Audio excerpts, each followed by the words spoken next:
The print things, the headings appear on every page.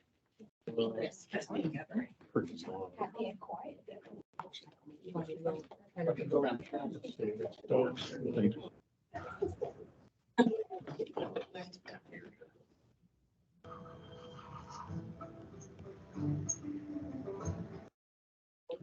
Is it Wednesday? That's not exact. Just I can see the formulas. Well, I could have brought mine, but then. Only every- Oh, I heard about it. Good. It's so good. It's so funny.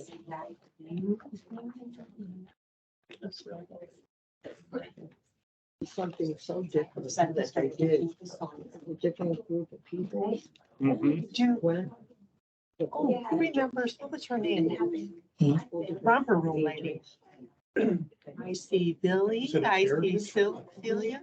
Do you know what I'm talking about? Yeah. I could be wrong. I don't What her name was? Miss Carol. No. Miss Carol. Oh, What was the name of the romper room lady? If I do a Google search. who was the teacher on Roswell? What are they even talking about? You're too young. There used to be a. Nancy Terrell, Miss Carol. Was it Miss Carol? Miss Nancy. Audience know her as Miss Nancy. Really? I thought it was Miss Carol. National hostess in the sixties and seventies when Romper Room was seen on ABC. This is, Yeah. Miss Nancy. She said she had a big, kind of like a mirror thing. She'd say, oh, I see. That must be what this image is, her looking through something. Yeah. She never saw me though. Oh, well, then there was a Miss Jane in the Romper Room, so there might be with us. Do we have an There's a Miss agenda? Jean. It's just one thing. I just have to send her the link. Well, it said Nancy. So- That was good. We named her. I remember as an older, round.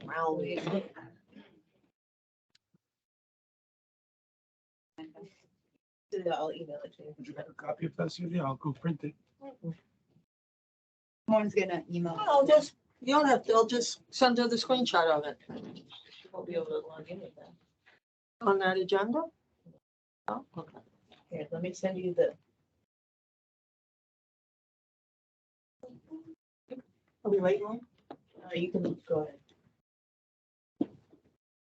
Good evening, everybody. Today is Wednesday, August 9th, 2023, and about a minute after 6 o'clock, you are watching the CROA board workshop on our 2024 budget. Although the finance company management has been working on this since, what, June? This is our first hard look at it. So that's what you will be witnessing today. If you're looking at the agenda, you will see that there's no comments. That doesn't mean that you can't have them. But since there's only one thing on the agenda, if it's everybody else agrees, I think that questions can be taken as we're talking about specific things. Like if you have a question about the landscaping or the pool, you would ask your question then if that's okay with everybody. Right? And they will be timed. So 3 minutes for everybody. Okay, so let's call the meeting to order at 6:02 maybe. And do I have a motion to adopt the agenda? So moved. Welcome back, David. Do I have a second? Charles? All in favor? Hi. This Aye. time we only have- Oh, hi. Didn't know Hi. you were there? Hi. I'm Hi. I'm at the airport, so I'm gonna go on mute for a little while longer, but I'm listening. I'm here, I'm part of forum. Okay, great. Thank you. All righty. So one discussion item, the 2024 draft budget. So since it's been Jen and Lauren, and I imagine to some extent Natalie working on this, I'll turn it over to you ladies. Well, first, I know we had discussed just doing a line by line review of the budget to begin with. Is that still the way you want to proceed, or do you want to start with questions, or? I think we were discussing it amongst ourselves just before you walked in. I'd rather go line by line because the committee has done that extensively, as you know. Maybe just taking the headers, Starting at the Yeah, top and doing section each by group. section by Okay. section. Makes sense. And that'll make it easy for the people that are watching and have questions to follow what we're doing. Too. Okay, sounds like a plan. All right, then I'm gonna start with the revenue.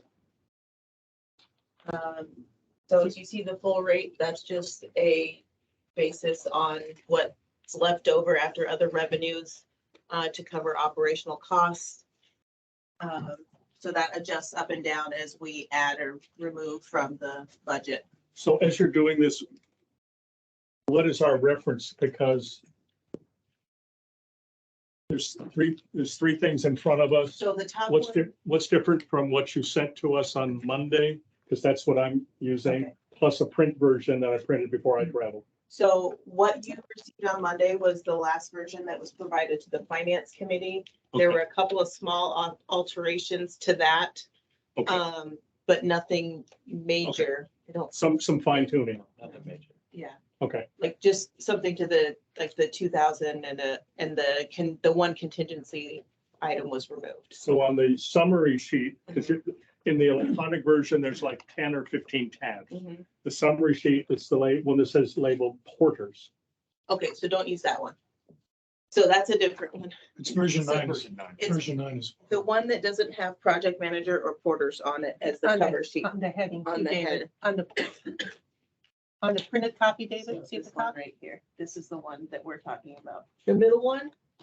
No, see, at the very top, Which is high level? The digital is 009-P Yeah. and 009-PR. Okay. Orders 009 without, it's just this. Yeah. oh, you see, Okay. this says project manager, this says porters. This is the one we're talking about right now. So anything else don't count? Yeah. Okay, But thank that'll you. be virtually the same as what was sent Monday electronically. Correct. Got it. Okay, cash assessment, this is a pass-through. Other assessments that you receive revenue from are apartment rec fees, that's the contractual agreement. Capital resale assessment, that's a pass-through as well. And we are no longer doing the resident annual fee, that just happened that one year and was a discontinued project, we'll call it. Other income that you receive, the biggest change here from previous years is interest income. You are now invested through Truist to the tune of $2.5 million. The finance committee has a recommendation to add another $1 million to that investment that you'll see in your upcoming board meeting. But thanks to that investment, you will now see $125,000 in income into your operating budget. If I could add, it's showing 125,000 based on the initial investment, 2.5 million. And that will jump to 175,000 if another million is approved by the board for investment. But as a principle, I think we would budget income lower than, we budget conservatively. That's what, I mean, is So what this we is a did good last year. conservative budget. Right. With But more than 125. that, If we add more, that's extra, that's gravy, like, more than that, if we were to withdraw the money prematurely, right, the penalties are very modest. right. I And remember. so the interest we may make is going to exceed the penalties we might get. But since there's no major draws, particularly on the capital fund in the foreseeable future, we're comfortable doing that. And the question has been raised, whether we want to do even more investing in money market for some of the other money. Again, it would be in a safe FDIC amount. But that frankly, that investment of 125 plus a potential 50,000 more is really helping us balance the budget. And Andrew's here, and as we go forward, jump in as you think. I'm just explaining the interest income. That's helpful. How did you arrive at, did you use a weighted average of the rate, or did you somebody actually calculate, 3 months at this rate, 6 months at this rate, 9 months at this rate? Or did you kind of, The calculation, do I have to come up or, No, you didn't. the calculation was very high level. I think, 2.5 million, flat 5%. okay, We actually gotcha. expect to have some upside because the rates right now are all in excess of 5%. okay, good, okay. So David, that should answer your concern of. Yeah. Okay. You have a resident with their hand up. So you had, also a proposed budget, something new. Covenant fees, 25,000. Can you explain? Because that, right? Okay, so I'll say collection income, late interest income, late payment charges, and covenants fees are something that you did not budget for as revenue last year. They weren't really budgeted for in 2021 either, but in prior years, you did have budgeted items in there. So what we did was look at previous revenue averages. in So there. that's another conservative income. Mhm. Someone online has their hand up. Andrew, D. Andrew, go ahead. Hey, good afternoon. Yeah, as you guys walk through today, I'm just curious if you can kind of point out to Island Village is impact. I believe on the revenue side, it's not really going to have an impact because it was already being paid into us. But for the expenses, whether it's maintenance or electricity, other matters there, how is that going to impact the overall expenses into next year? Which I know we've seen some increases this year because of the new properties and everything coming in, but just to keep that in mind, or if you can explain to us residents what you're seeing as increased projections on expenses on that side for us. So I'll note that as we go through them. I will note as a revenue item where Island Village does come in for an impact is your service area maintenance fee. For all other service areas and what's been the standard is you're increasing it at the CPI rate. You're seeing more than a CPI variance from the prior year budget because of Island Village additional townhomes that are coming on board and paying that maintenance fee. But Andrew is correct that we aren't seeing any additional CROA dues from Island Village and will not see additional CROA dues next year based on our information from MADME. Lauren, real quick, on the covenant fees, that, I know when we do the Board of Appeals, that assumes we actually impose all the, because I know we've been a little bit. So there's quite a few people that don't appeal Sure. and just when they have the smaller amounts and they just to be done. But that assumes we impose 100%. Yeah. Okay, got it, okay. Well, no, Or- it's assuming that you're going to waive some of the It does, covenant okay, fees, yeah. okay, got it, okay, thank you. This is based on Based on prior history. years and what was imposed and what was maintained. Got it, okay, thank you.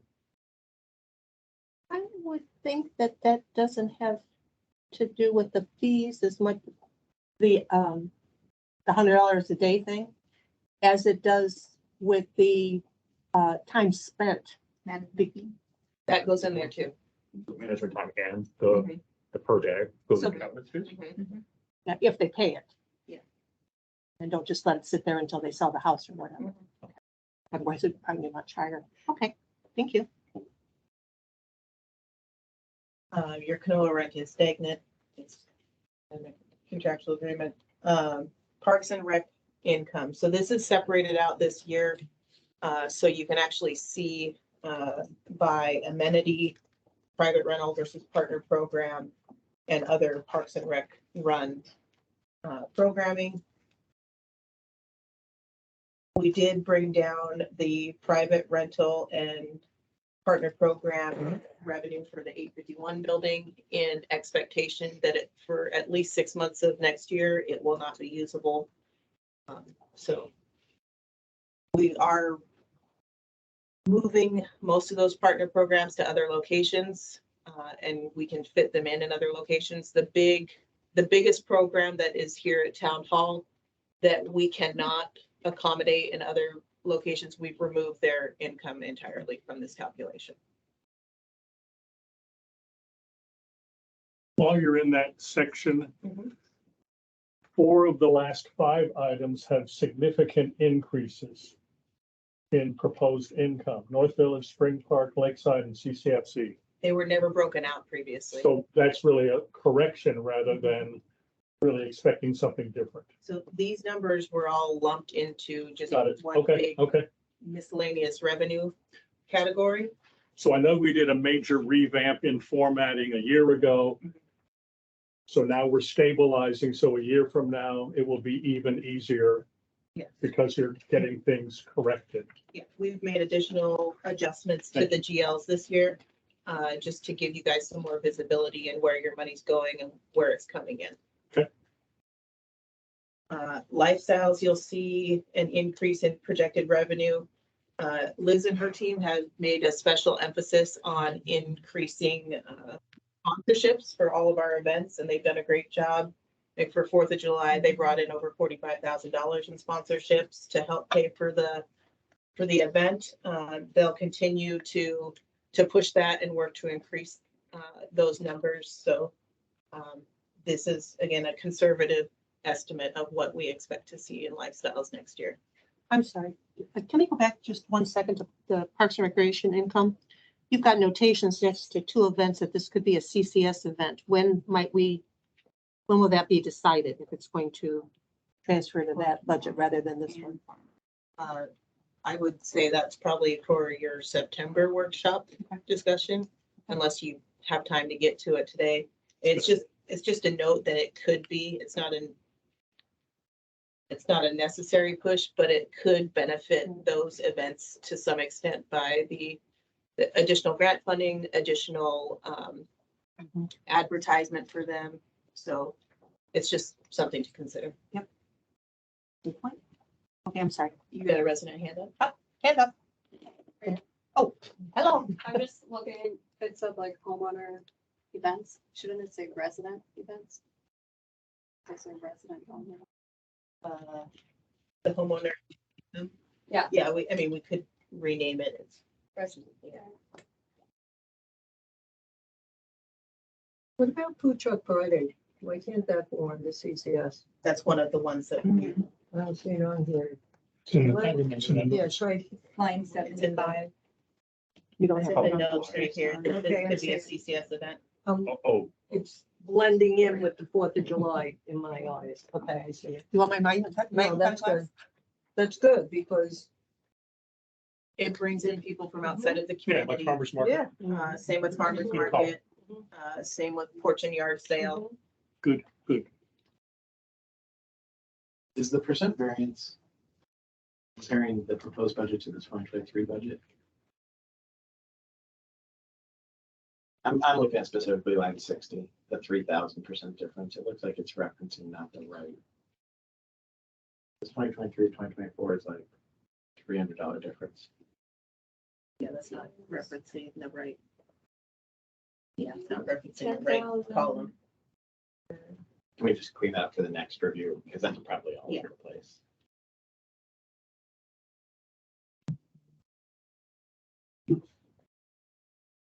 Well, no, it's referencing the approved budget, Yeah. which was that's only right. $292. We don't have numbers on our hard copies. What line item is that you guys? Partner program North Village.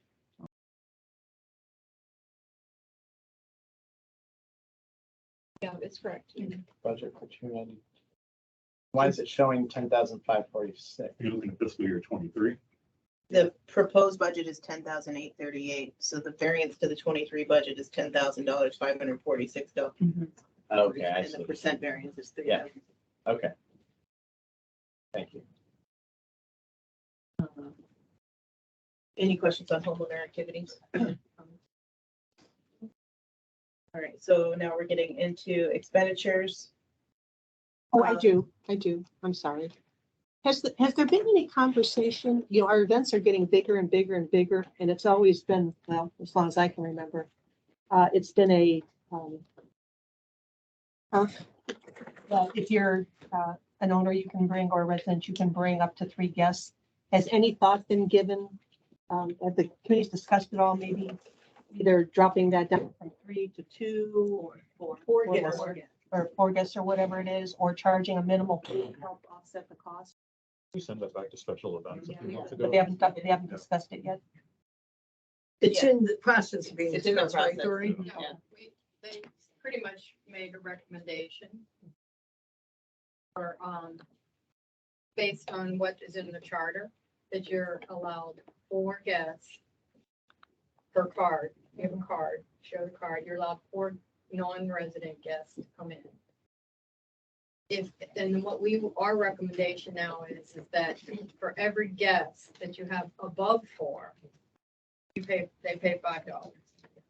That's the recommendation that we made going forward. So we're using what's in the charter, but then those we found are coming in with 10 extra guests. Those guests will be charged $5 at the door. And we also are going to also post that on the event. So when people come, they'll know.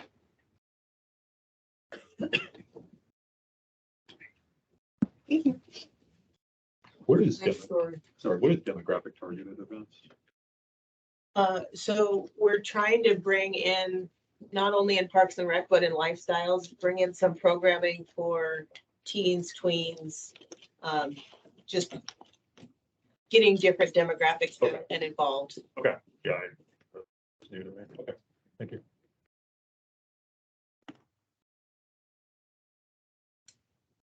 Okay, into expenses. Electricity. Duke has notified us that we can more than likely expect a 3% increase on our electrical. So that's the bulk of what you see. The reason you see in the subtotal for all electricity a higher than 3% increase is because of the electricity at the Island Village Amenity Center. However, on the plus side, you are not paying electricity for any of the irrigation meters out in Island Village because they are all solar powered. So a little bit of a positive there. Landscape maintenance, these are all contractual based except for mulch and seasonal color flower changes. These rates did not overarchingly change from last year other than the adjusted contract for the new vendor that replaced Benchmark. Yeah. So 2 things under there. The athletic fields increased by 104%. Because previously you were not paying for maintenance of the turf field. Under your new contract, which is still overarchingly lower by a little bit than your previous contract with Benchmark, includes maintenance of the turf field. So you're seeing it artificial. Synthetic. So is part of that just a relocation? Yeah, it's a relocation. Okay. And then the other one, the passive parks, 403,000. Mhm. So, and previously, was that just dispersed elsewhere or or was that just, It's 430 this year and it was 430, it's 430 next year. It's a contractual. so, and I'm saying this year, the variance to this year's, oh, the variance is only $9.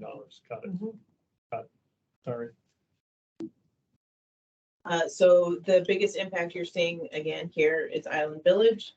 Not only the amenity center, the new common areas that you have that were deeded over to you by MADME via TCC.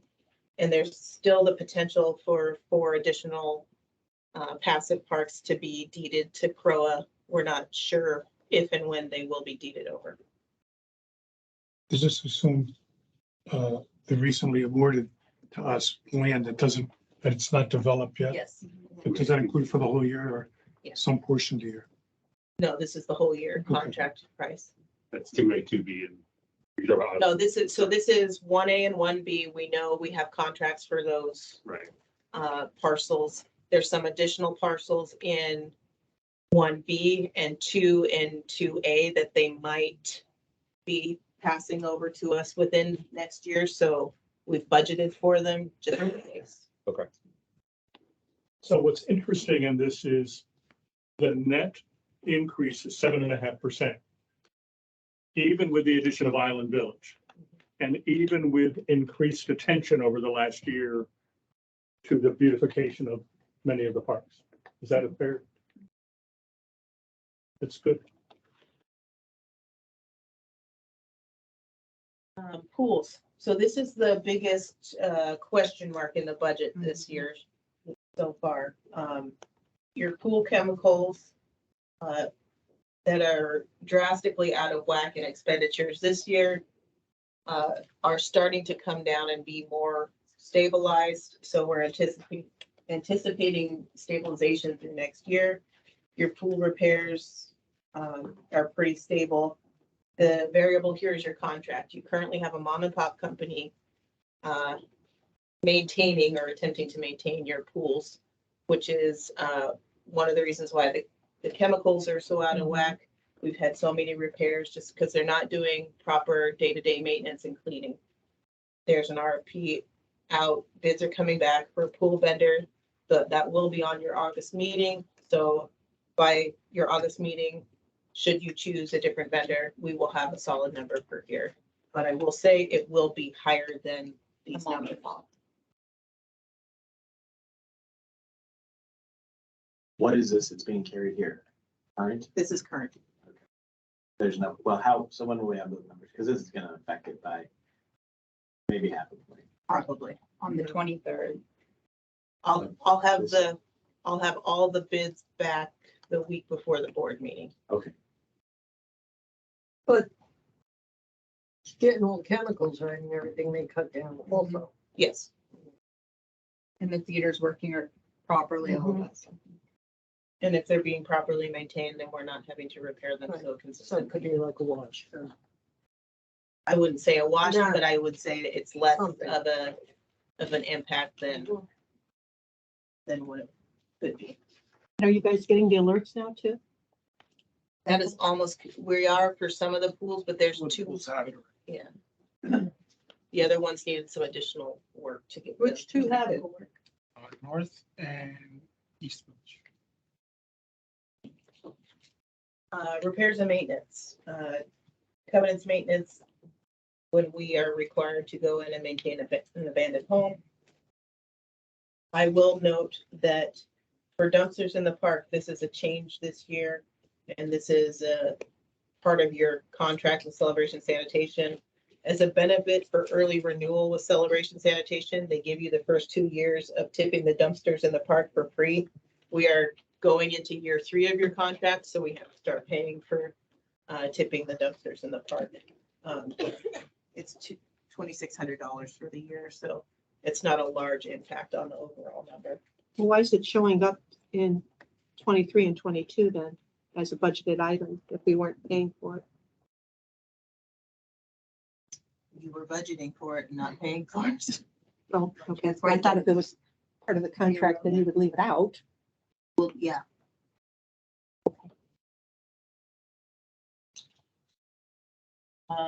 Maintenance for your facilities. A lot of this is. Oh, gas, oil.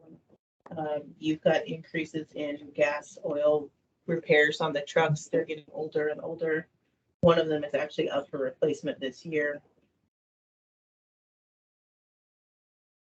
Irrigation repairs is its separate line item. This is becoming an increasing problem throughout all of the parks and the service areas. So Is it an infrastructure thing or just a heads thing? both. Infrastructure. If it's the company damaging the head, they replace it at their cost. If it's underneath the ground, then that's on us. That's a whole other Yeah. expense. So tying into Jared's question, when we had the workshop a couple months ago and you gave us kind of that initial list of projects, I'm assuming that's fed into this, the ones that you had were in infrastructure, like you contemplated a few of those in here or Yeah, to what and extent? The problem with the irrigation system is we don't own it. It's owned by CDD. They control it. So Mexico. if there's going to be a complete revamp of the system and the infrastructure, then that needs to be done in partnership with CDD. And that not only impacts the CROA Parks facility, but it impacts homeowners, irrigation, the townhomes, That's part of the businesses, pressure issue. everything. So is this number? Yeah, based on the year-to-date projected, I think so. You were also getting overbilled by Benchmark on irrigation repairs, which is one of the reasons they were not asked for payment. Janitorial supplies have been reduced to your projected. We implemented a new chemical system, so it should stabilize and be a smoother run. And there are dispensers at all of the facilities, so it's quicker and easier for maintenance as well. If one chemical type gets too expensive, we can trade it out for a different similar one that meets our cost needs as well. So what are you saying? Instead of buying We're not buying a bottle. 401 and Right. Windex and blah, blah, blah, blah, blah, It's a- you found one thing that can do the work of They everything? display it. No, that It's multiple, it's like 3 or 4 different chemicals, but they come in a condensed, that Oh. mixes with water, comes in like a pouch or bucket, pail, and it's a concentrate, and then you refill the bottles. Gotcha. Here's my little something you could get. monitoring is your EMS and 911 and your emergency phones at the amenities. Security guard, CCSC Lakeside and Spring Park, that's your Apex contract. You do have the cost sharing with your $12,000 cap in here. I do not believe $12,000 is gonna get you through a whole year based on my understanding of the sheriff's changes in their off-duty rates. Did we budget that for the whole year, or was that just like 8 months? So you approved it as 12,000 for the remainder of the year for this year when you approved it. And I think it was about an 8-month mark, but I still haven't seen the actual number that the sheriff is charging CDD. And we Have they haven't, been charged? we haven't gotten a bill from CDD yet either. We should probably ask Yeah. for that to know what reality Yeah. is. So And we should probably change this to 20,000 as a place. we've asked for it when they get it, but we haven't gotten it yet. So for budgeting purposes, based on what you're saying, should we put a different dollar figure in here? Doesn't mean we're gonna spend it, but to have it so we don't go over when the costs hit what you're expecting them to hit. I think Jared was, I think Jared was like 20,000, yeah, Jared said put 20,000. Yeah, put 20 in there. Would that be appropriate? And it can adjust down as if we. And it Once doesn't we mean, get it doesn't the mean we're gonna spend it, Right. but be on the safe side rather than going looking for funding later. Because there will be things where we're gonna be looking for funding Yes. whenever they come up. Right, reclaimed water, we've been told to expect a 5% increase. The reason you're seeing an overall increase of about 17% is because of Island Village, the amenity center, the passive parks. We just were given a new meter that they did not turn over to us before, so that adjusted the passive parks number up a little bit as well. So if, again, I don't want to get into like an 851 discussion, if something happens with this building, then if we have to turn off the water, the electric, obviously we'll be realizing some relief around. I would say that for all of your geos related to the 851. Not I will assuming, say your electricity bill is going high this year for 851 because you don't have any walls. thank you. And the HVAC is running, it has to run, especially for the IT closet. So this all assumes this building will be, I don't want to get into that. But Right. These are John, just it's going to be here in standard 12 months. We've already Yeah. projected, okay. The only thing that's changed is revenue. Yeah. Revenue was adjusted to not account for the. So if you want us to budget ratchet down on the 851 expenditures, we can. No, leave it. at No, that. no, I'm not- Just money, no. whatever. Other operating, the biggest one here is your joint committee expense. Your current agreement with CROA that was entered into in 2021 was that CROA's increase in their CJC contribution cannot exceed CPI when it's pulled in September. So for this year, CPI is floating around 4-ish right now. So that's the number we have in here. When we pull the number in September, if it's higher, then that lowers your contribution. If it's lower, then that raises your contribution. That agreement expires next year around the same time as the GM contract is up for renewal. So that is something that you could potentially renegotiate next year, but it was something that they wanted to put in place when you switch management companies. Who's that negotiated with? Paige Pierce from TCC. and was the main negotiator on Kanoa's behalf because he's their president. Okay. And he's also the president of CJC. And then I believe Brian Kinzel was part of that conversation. And I don't know if any other board members at the time were part of that conversation, possibly Jackson. I don't know. It was probably more Brian and Tom. And so separately, we'll go through the CJC, we'll go through the joint committee budget. We can if you'd like to. Yeah, because that's 1.8 million. I mean, that's another line item. It's another tab in the Excel sheet, but separately. So currently your funding rate, you're funding CJC at almost 78% versus the 75% that you used to. I was saying, that's what it used to be, Yeah. 75. So you've gone up 3 points over the last 2 years.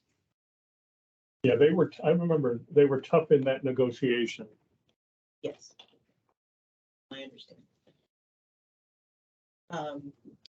The other large item, sorry, that I passed through was trash removal, but then again, that's a pass through. So whatever you're bringing in is going out. Right. Professional fees, you're gonna see an increase in your audit and tax, in your audit fees for next year. Collections, you haven't really sent a lot of items through collections through the last end of 2021 and most of 2022. That process is ramping back up again, as you noticed in your last board meeting. So that the legal fees come along with that. We ratcheted down engineering for, this was mainly for Island Village townhomes and inspecting them for turnover. It was not producing good results in terms of the inspections, and the reports were not reliable. Say that again. So when we've approved the different townhome units, we hire an inspector and we rely on their judgment to say, because I remember that very first inspection, it took a year for Mattamy to make the corrections. To be honest with you, the bulk of that was aesthetics. Since what? Aesthetics.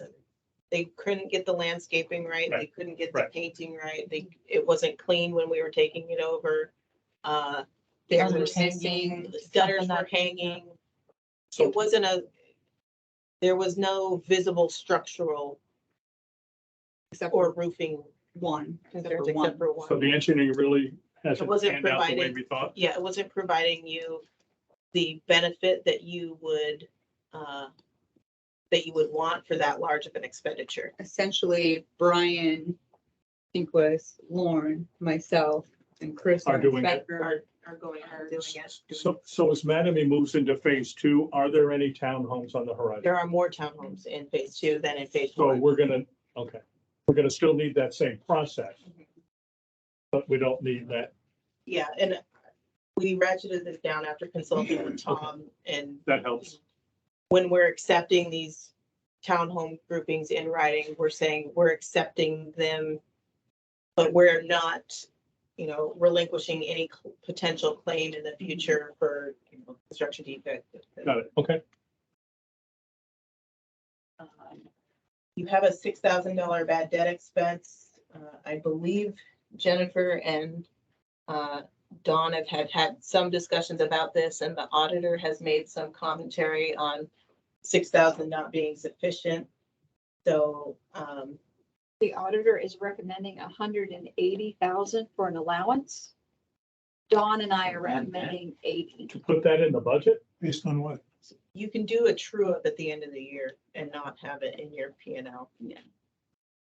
We can just do it with 1J at the end. It doesn't have to hit this at all. So in that respect, you could just leave that at 0 under the terms that we just do an allowance for an end of the year adjustment. So we'll take a look at all the collections, the balance, all the AR balances, do some math and come up with a better number. But the auditor is expecting to, when he completes it, to give a recommendation to up it, and we thought that was a little excessive. But it's That's a just lot his, excessive. That's a lot. Basically based on industry or something. Certainly isn't our history. it could be, I didn't ask for the details of how he came up with that. I just was asking for a quick, like, what are you thinking? Never argue with auditors. Well, it could also be with inflation and people not paying dues, et cetera, et cetera. So I guess But if we don't have an allowance, then I'm afraid the 6,000 as an expense line is not high enough. $9.36. I am still using the allowance on the balance sheet currently. Okay. So if that's a recommendation of the auditor and we don't follow that, what's the consequence? You're gonna see an expense. So if we don't follow. That's what I'm saying. If you don't follow the auditor or our recommendation to have an allowance on the balance sheet to put it against, then you're gonna see it as a bad debt expense. An unbudgeted expense. The whole 180. Or however much money if it is, if it's 99 cents or if it's 99,000. And that happens every year. It happens every time there's some sort of Right. collection agreement write-off, yeah. So it's money, the allowance would be money put aside from all the income in anticipation that these people will not pay. We don't do that, then it's gonna hit here. And then what happens then? It's just an unbudgeted Yeah. Our expense. budget expense that we have to figure out where the money comes. We do have, if we do the allowance, then it's an offset. Right. Because But we if we don't have enough allowance, Or if we budget for it, we're pretty much balanced on the budget now. That means we're gonna have to plug another 180,000 into the budget, Yeah, which means we'll be collecting money, which means you're collecting money. which we don't expect to need. Exactly. You don't know until, Well, that's what bad debt is. Yeah. But we have to make some recommendation that's between 6,000 and 180. But my I mean, point, this is kind of where we go to you to say, what do you recommend? The auditor, great, no, 180,000. my recommendation is probably about 60 or 80. Okay, that's, Okay. And I believe you should do it with a one-time adjustment at the end of the year on the balance sheet, not on your income statement at all, which means that budget line can be zero. that's what we did. in So hospitality. you zero out the budget line and you do a true up at the end of the year. Andrew yes, has a, I agree Andrew with has a that. comment. So if I may, we've got these T-bill investments going this year. We budgeted for it next year, so any interest income that we earn from the T-bills this year is upside to our budget. So I would argue that if we have to do some kind of allowance, let's see if we can do it this fiscal year and not next. No, I agree with you. It would be at the end of this year. Yes. but we're determining this budget so it gets mailed to the residents in October, November. But if we do it this fiscal year. So I'm zeroing. Are you comfortable I with that? think so, yes. What was it I last got year? it. What was it last year? $6,000. No, I was looking at the actual $9.36. And it was, and it's been 25,000 essentially in prior years. What, 25? Yeah. Looking at history and I believe, I have to double check, but I believe the allowance in 2021 was written at like 150,000 or something, and I'm still writing on that. It's almost gone. Oh. Does that make sense? So there was an adjustment Yeah, made in yeah, yeah. 2021. Mhm. Well, plus we have a collection agency now that's like, trying to make, that does collections for us. Right. For 90 days, we learned the other day, 90 days. So yes, I think we should zero this unless anybody else has an objection to that. so that's something that we'll get, you'll do some more work on that and that will obviously get adjusted. That will affect our budget.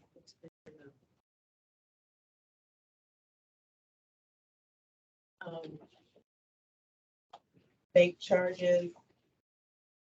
They are credit card charges. This is your annual fee for the annexes, but they pay for themselves in paying your payment for you in their points system. Into homeowner activities. Their biggest change here is the the new signature events, that's 4 events that you requested they come up with 4 new events in their charter. So they've done that. They've done this demographic targeted event. That's a new expenditure. The other line item that you're seeing here is special events equipment. They used to build this into the events themselves and pull spare change from other things to replace things like coolers and We need our the kegerator needs to and be replaced. things like that, but we're separating them out because they're more. I mean, they're not associated with any specific event and we shouldn't be pulling them from other GLs to fund them. Your kegerator should really be on your reserve study, but it's not. It'll be added next year. But that's all coming from capital. It's from, Will you prove the kegerator? well. There's- It's replacement. Yeah, there's other small Yeah, equipment yeah, in this Fire reserve, deal, yeah. So we're looking to increase homeowner activity balance $100,000. Is how I read this from 2023? From 241 to 336. Yes.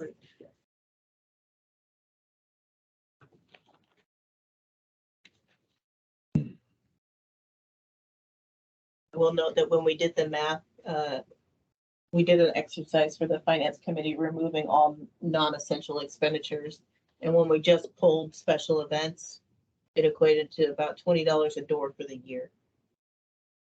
You can't even go to a movie nowadays for that. Well, but looking at this, if it's 94,000, that's 2 points. That's 2%. So we have to look at that perspective too. It's 2% increase just for homeowner activity. What sponsorships again? What are we projecting? So your projected revenue is,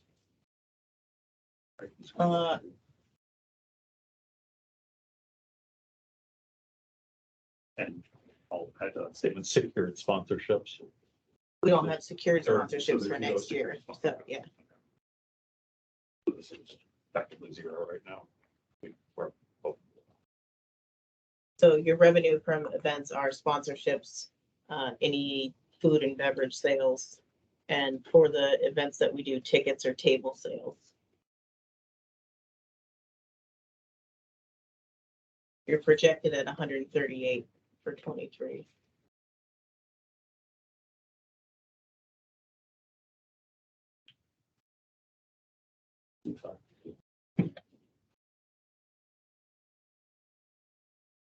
So something like Easter egg hunt doubled in cost.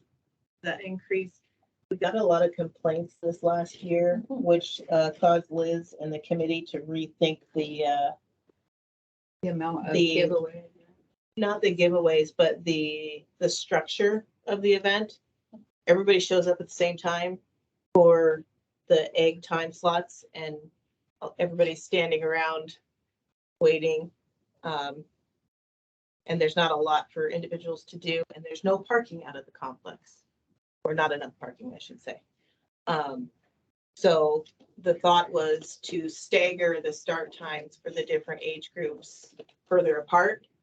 So you could have people, some ebb and flow, and for those families that had children in various age groups, we would have some other activities for them to do as well. Like a bounce house, I believe, or other things. Combination. Yeah, like a petting zoo kind of experience. It also well. went from 800 to 3,000. That's Yeah. the thing, yeah. And that's something the committee's been talking about, trying to regulate. Was that something we could make as a ticketed event? With the $5 over the 4. So that's- Yeah, but I don't know that would have any income. How many? I mean, pretty much everybody said, okay, these 4 are with me, because it was me and Dory working the entrance. And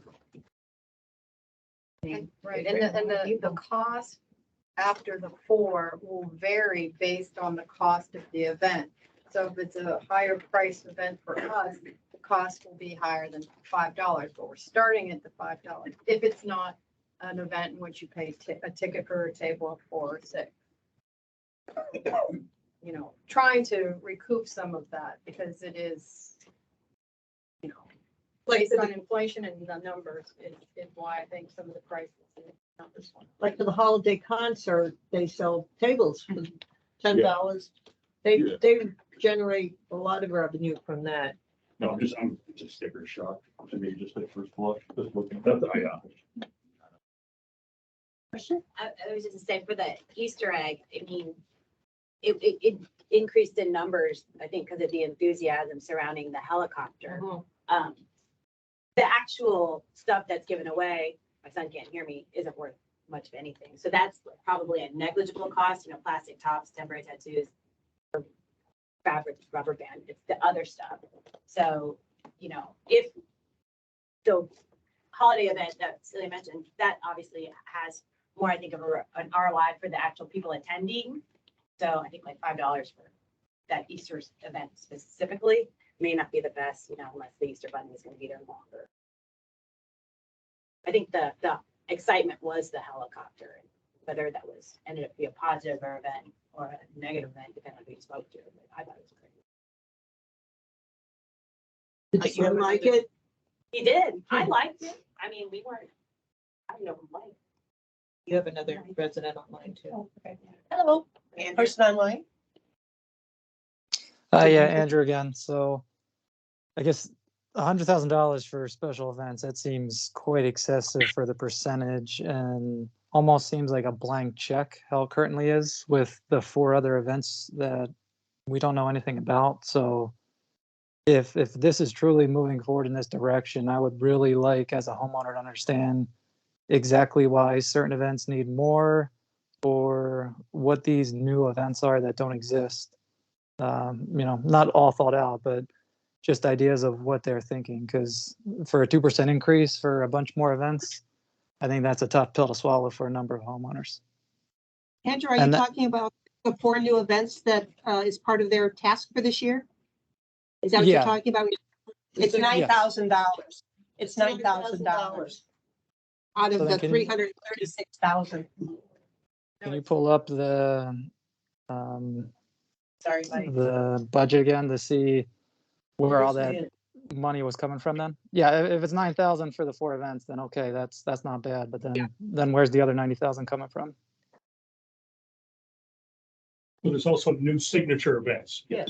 Which is different than the demographic targeted events. The new signature events is what he's talking about. The 40,000. The 40,000, Andrew, not the 9,000 is for the demographic targeted events. So that would be like the tween teen things. And this $40,000, so it's 10,000 for each event. Yes. Gotcha. So it's 10,000 for say kids under 10, 10,000 for 10 to 18-year-olds, and then 10,000 for adults, 10,000 for. No, the 9,000 is for demographic targeted events. That's for the teens, tweens engagement piece. There's a separate $40,000 for the new signature events that's part of their charter. So it's 4 separate events at $10,000 each. Yeah, and I guess for those 4 signature events, what is there? Has there been brainstorming already as far as what those events are going to be? Well, not as of yet, because we'll wait and see once if it's approved, and we'll base it on that. But it's based basically on the charter that we, for 2024, that states that we are to add a new event each quarter. Whether we add 4 or we have 3 and divide that money up. But once the amount is approved, then we will establish what each one will be, and also part of that charter is also to reach out to different targeted events, targeted parts of the community as well. I think the part I'm just having a tough time with is the lack of sponsorships right now. I think the events are fine. I think that's where I'm struggling, seeing the nearly $100,000 on that. Not right now having any. And I guess one final comment on Easter is my view is the helicopter was a complete waste. It was a neat thought, but I feel the execution of pretty much pushing all the eggs to the side and making a complete mess of the fields and things like that kind of took away from where all the kids were lined up and they kind of were corralled to specific corners of the field. So It's nice, not nice planned. intent, but I think the execution didn't work out on it. So hopefully in not using money for a helicopter drop next year, that event could be tweaked a little bit to be spent elsewhere. It's not planned for next year. I guess two thoughts. Yeah, the first question would be, I wasn't aware that we weren't planning the helicopter for next year. My question would be, how is it going up so much without the helicopter? So we're making the event longer, so it's not just the Easter egg hunt. There's other activities that we're doing on the other fields, so we can separate out the timing where everybody's showing up because they were in 15-minute increments. Plus, it's supposed to be more of a multifaceted event in which we will have like a petting zoo. We're going to expand the scope of what it is, change it completely from the helicopter, because, you know, it's one of those things, that's one and done. We're not going to do it again. But a lot of people do it, a lot of places do it, so the staff thought this would be a fun thing, and it was, and it did create a lot of enthusiasm. Whether it was perfectly executed, probably not, and we saw that, so we're not going to do that again. But I think it just to expand it, to make it more community-wide, to make it more family-oriented, but have multiple parts, like a festival, more of a spring fling festival versus a, you know, come in for 15 minutes and leave. It'll be a whole half a day type of a festival and be more family-oriented. That's the thought process at this moment. Is there a way, so I understand that there was a decision made to make these signature events that are based on our core values in town. Is there a way do those have to be added events where we're adding 40,000? This is a question to the board. Do we have to add $40,000 to the budget to do that? Or can we take the events that we're doing and make those hit our core values with money that we already have budgeted? Do we need to add a 1% increase on everyone's dues for these events? That's what the reality of this is, number-wise. How much does that equate to, Lauren? You get $40,000. Yeah, it's close to, I think it's close to 1%. So 1%. it's 0.8%. 0.8%. So your original dollar dues increase, go to your summary page. It's $20 a door? Oh, I haven't done it with the change. I know. So currently, before I remove this, you're at 45.05 a door for the year. Removing this, you're at 35.67 a door per year. So it's almost $10. Okay. I think that's notable. And also, But like, We also had, you know, I would say fairly extensive discussion around this one in a review, I think 2 meetings ago. I think what it really came back to is exactly as Dory said, this isn't really the special events committee asking for a blank check. It was the charter had said, look for 4 events, and we had a conversation around. Yeah. It's ultimately a board decision. Do we want to go from 0 to 4, or is it maybe you add 1 and then we see how it goes, and then in 25 we think about adding more? I personally view 0 to 4 as a lot. I think it's a lot of organizational strain for the committee, for Grand Banners as well. So I would advocate, if we do this, to go fewer than 4. well, and speaking for myself, when I looked at that in the scope of goals and objectives for what you're doing, I guess I was thinking a lot smaller than you folks are thinking. You know, if for instance, for health, maybe it's just a fun run or something. Something small like that, or a kickball tournament amongst the villages, or so. I mean, I was thinking more that kind of event, but that's me. We don't get anything for the marathon? No, No, that's a nonprofit. Yeah. We donate staff time and tables and chairs to the event. My worry also is with this building we're sitting in, Big 51, and potential locating staff and the operating fund. Would a reasonable middle road be knock this down to 20, at least for initial discussion purposes? And I mean, you can keep going and change it later. Well, actually, this is only going to be for 1 quarter of next year. 3 should have been done this year because it's 23, 24.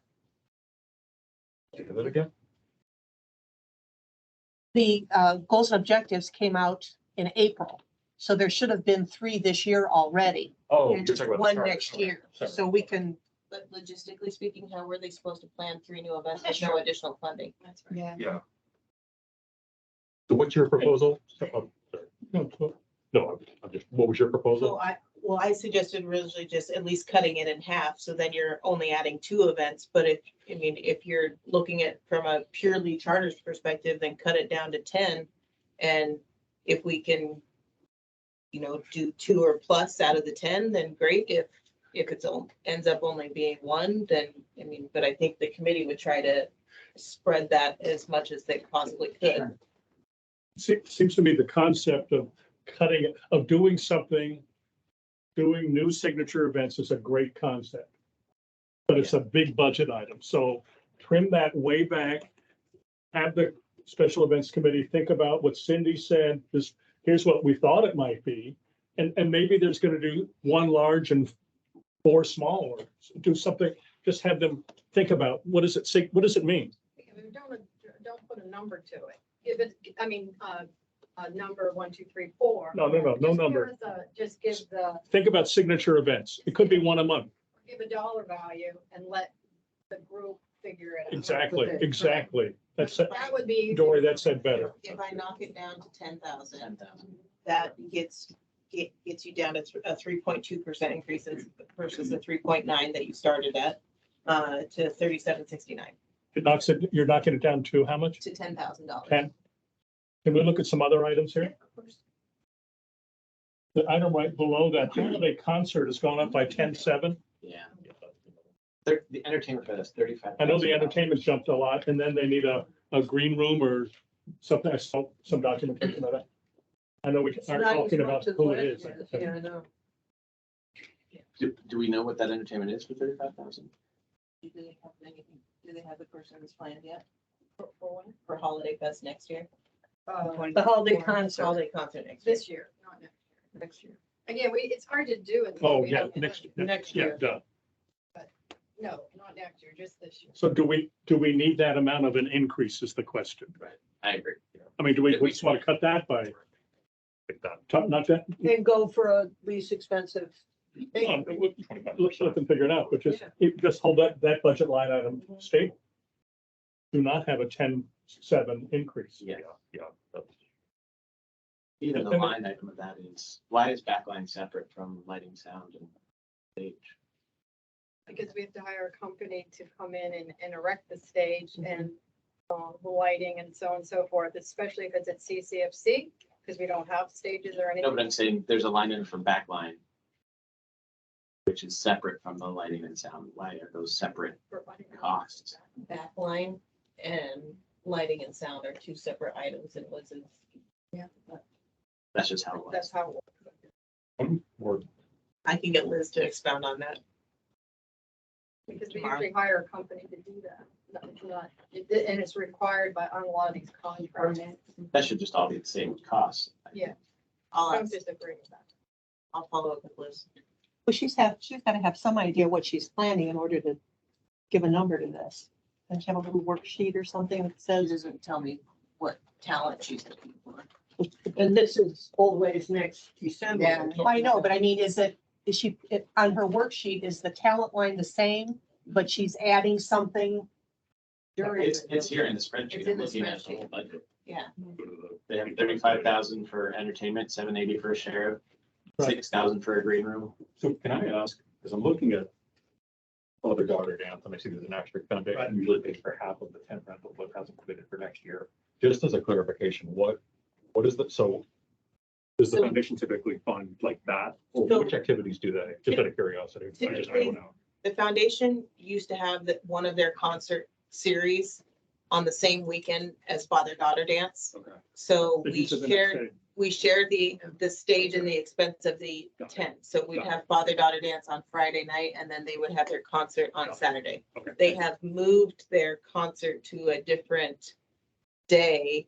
I think it's a couple of weeks later And venue. and have it in a different venue. So they don't have an interest in sharing. But they're not gonna the use it. cost of the tent, because they're not gonna use it. So that's why it's more for us and then. Right. Okay, got it. Okay, thank you. And So I think it has to do with their entertainer. So on the father-daughter dance, I mean, when I was reading the background documents, I had been led to believe over the years that that was a break-even thing. But it's a net loss in this budget of over $20,000. It's been slowly declining, isn't it? So, but I had been led to believe that all these various events were basically pay as you go, and that's not true. And now we're adding for father-daughter dance another 12 too. But are you considering what we charge? We charge the thing and then, plus we get the, and unfortunately, I mean, there is no place, I said it last night at the meeting. It's very difficult. Are no places really to have these events. So, I mean, we have to have it outside because it's grown, the community continues to grow. There is no place to house this group. We are trying to get someone that will come in, maybe another group that will rent that and share that price of the tent, the rental. And also we, increase the price of the tickets, and then we also, get sponsorship. I don't know if all that's in there, but right now we don't even know what the sponsorship is, but we always get sponsorship of some sort. To try to offset the cost to bring it down. So just quick going back, did we adjust new signature events to 10,000? I did, yes, And did we adjust holiday concert to 630? I did, yes. Can we look, can the committee look at the father-daughter dance and what the CROA portion is versus those who choose to attend? And then Because that's a big chunk. Will you guys? 30 go back grand. And re-discuss father-daughter and see if there's any additional adjustments that can be made? $30,000 a year. David's point, the net loss is what? It was like 20, Do we need it to was charge 20 more? some grand, Will they just raise the? 23,950 projected. Yeah, we have to increase expenditures or increase revenues. There's some- Georgie, is that correct? Because this year's father-daughter dance, okay, so we're absorbing the cost of the tent. So this year, we looked at 17,850, right, David? This I don't know year, where you well, are. say 17,850, and it went up to $30,000? Is that Well, we right? actually spent 20,000 this year. The 17,850 is what we, Okay. is what we budgeted, and then 19,800 is what we spent. So that's a 34% increase on that single event. And ticket sales were 5,600 on a total expenditure of, well, so the net cost, the total expenditure is 30,050. And Again, ticket sales are 5,600. Why don't we double or triple ticket sales? well, again, because the foundation is not, because we're now taking on the full burden. I think that's where we're really seeing it now for us. How much is the tent? Do you remember, Tori? 14,000. Very expensive. We shared it. Yes, 14,400. So the committee Lauren- also discussed. We Lauren, can also raise. excuse the me. price. Jim has a comment. Excuse me. Hang on, We hang can on, also- hang on. I've been on the freeway, but yeah, what is the current price for a ticket? I was just gonna answer. What's the current price for the ticket, Dory? 25. It's like 30 That- and then $10 for the extra child. I don't, But I know we're gonna raise it. I'm pretty sure we're gonna raise Yeah, we it. talked about raising it and we can't. I think the other thing is that we get, can get more sponsorship, Mhm. but we have to, and that's what we tried to do to try to offset the cost to bring it almost down to zero. And, but in order to have the event, to have all the expenses, it needs to be budgeted. But at the same time, we'll work with what we have. The tent, not having a facility and actually having to pay to build a facility. That's what we have to do. We have to pay to build a facility to have 250 people show up, that's been our number. And there is no place to have such a thing. So we have to build it. If we had a place, it's a lot different. The prices would come way down. Is that a resident only event or is that one that? Resident only, yeah. Shelley? What is the mother-son? Is that a dance? That's Mother, son was not done. We didn't do that. Celebration Community Athletic. Yeah, we had it scheduled to do one, but another group did, and we don't like to piggyback on other people's, events, so we pulled that. So that's not showing up. So we don't know if they're doing it again, so we pulled it. Yeah. But So it's not Money in proposed. the budget for it. No. No. Blank. It's zero all the way. Oh, sorry, it's hard to see. Okay. And so for the father-daughter dance, I don't have kids that go, but I have neighbors who go faithfully. And you can't get tickets, supposedly they run out and all the things. I think even if you doubled it, they would go. Yeah. Because that is an important bonding moment with one of your children, if you have a boy and a girl, you know, whatever.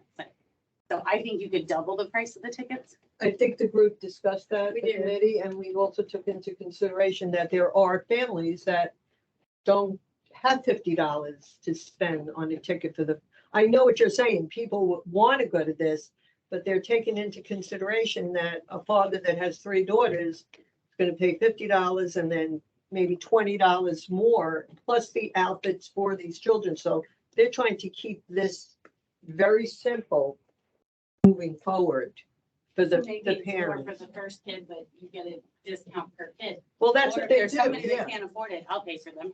Oh, So. there we go, we got sponsorship. Yeah. Set up something where. Lauren, Lauren has, excuse me, sorry. Lauren, has this historically been in the red? Do you know? Over the last father-daughter few dance? years, over the past few years, it has been in the red. You haven't been at break even for at least 5-6 years. What's the age cutoff for this? There isn't. Oh, there isn't? And don't, So maybe that's something that can, don't necessarily deeper mean look you at. have to bring a daughter or either. There's parents that bring their sons. I think the things that I'm looking at, the tent rental, the food and beverage. I don't know what activities under expense, I don't know what that specifically is about. Well, it's $4,000. Right, but what is that? What Yeah, is, that's good. That's the food they feed, we have the food and beverage. drinks. We No, have, that's not the food. Don't they sometimes have a booth where you can take pictures in it or something, or did I make We have that dream photography. that? They have an $600 for photography. entertainer. I guess the next question Yeah, is these expenditures. They do have a booth. Yeah, they do have a booth every year. So I think there's a couple of things that have to happen. One, expenditures come down. 2, revenue goes up, sponsorships go up. I don't think anyone here is talking about scrapping the event. That's not what, no, that's not the spirit of this, is doing the events, but doing it, I think, most fiscally responsible way. Is Mattamy or Grand Manners, or excuse me, are there any sponsorships? Yeah, man, we always Manny sponsor that. sponsors a lot of things. All of our vendors sponsor a lot of things. Slayton. Larson Yeah, Slayton they sponsors a lot of sponsor. things. We don't have them lined up for anything, Mattamy, right now for Yes, we 2020? did. Yeah, for 23, we 23. haven't started, sponsorships for 24 yet. So what was the revenue for this event last year?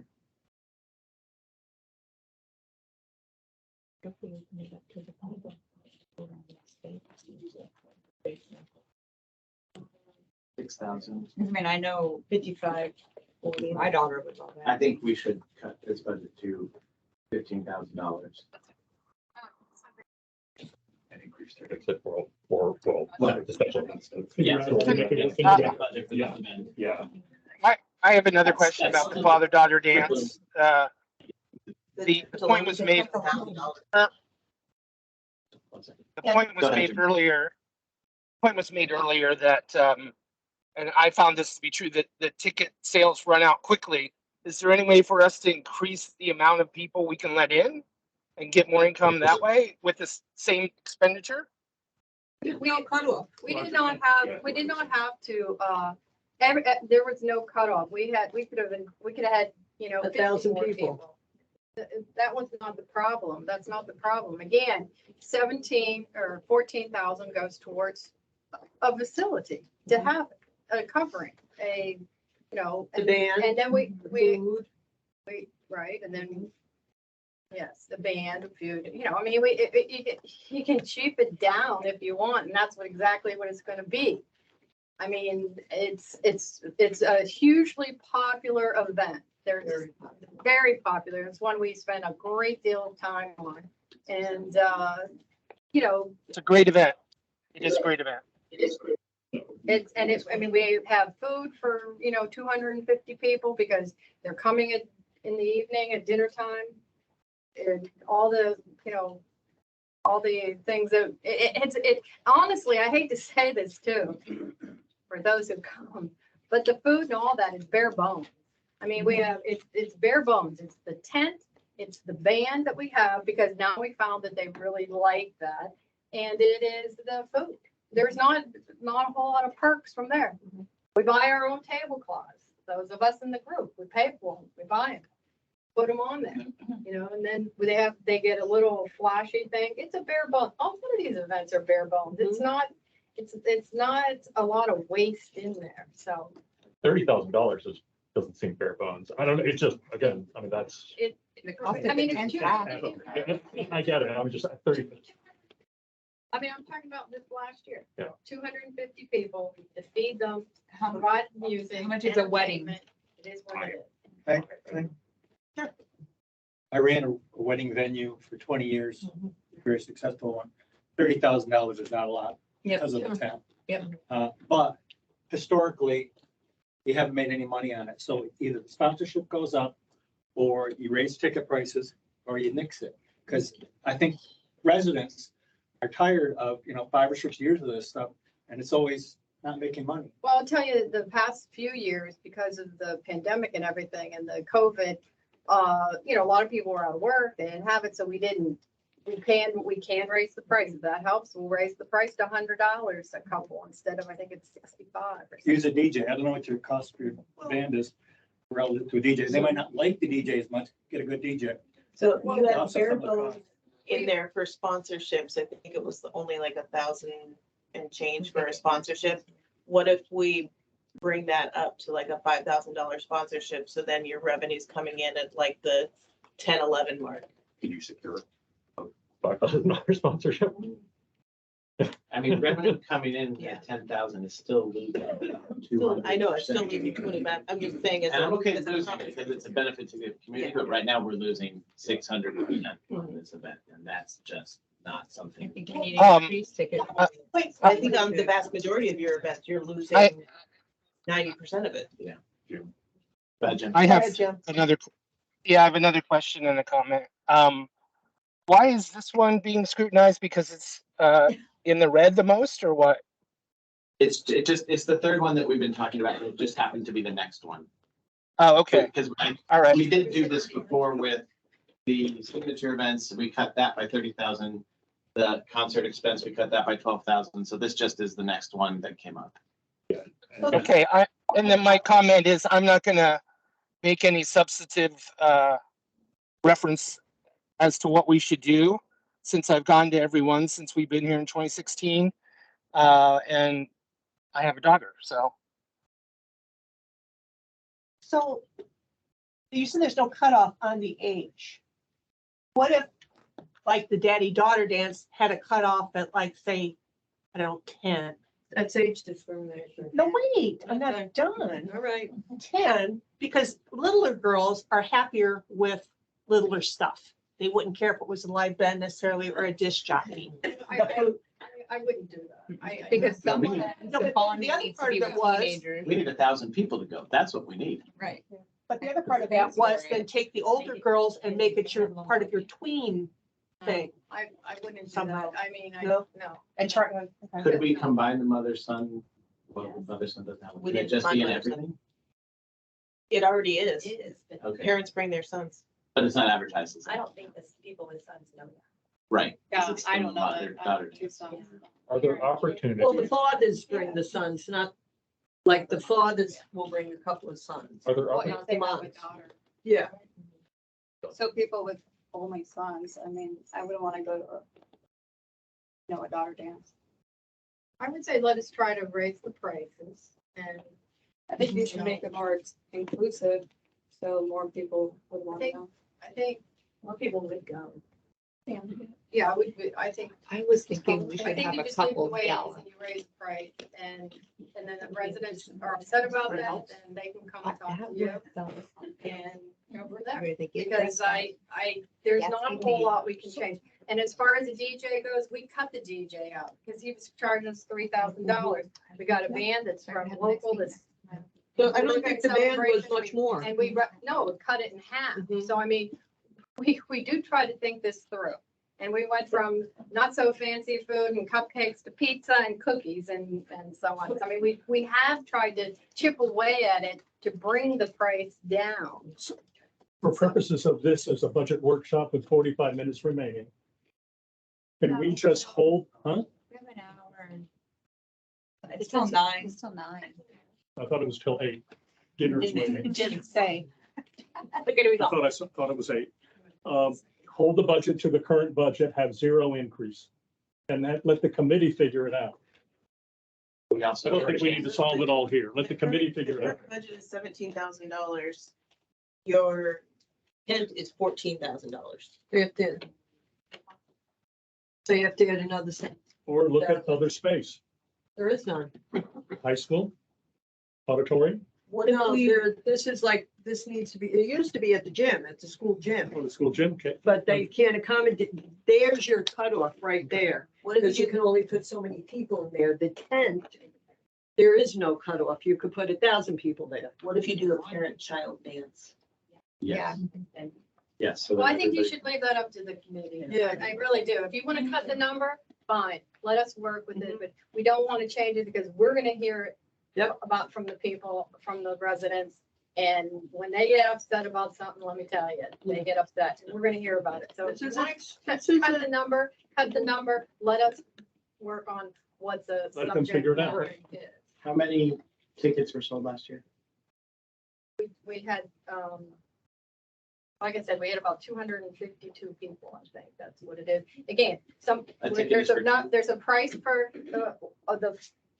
Couple. the couple, and then additional children is 10, 15, $20, I don't remember exactly. And they're gonna raise the price this year. So, you know, if you don't, I don't think we should discuss concept. I think we should just stick to whatever the number is and $20 a ticket. we'll work with it. We'll work around it. And if we have to, Is your income by the 262? Kelly, you just don't have a comment?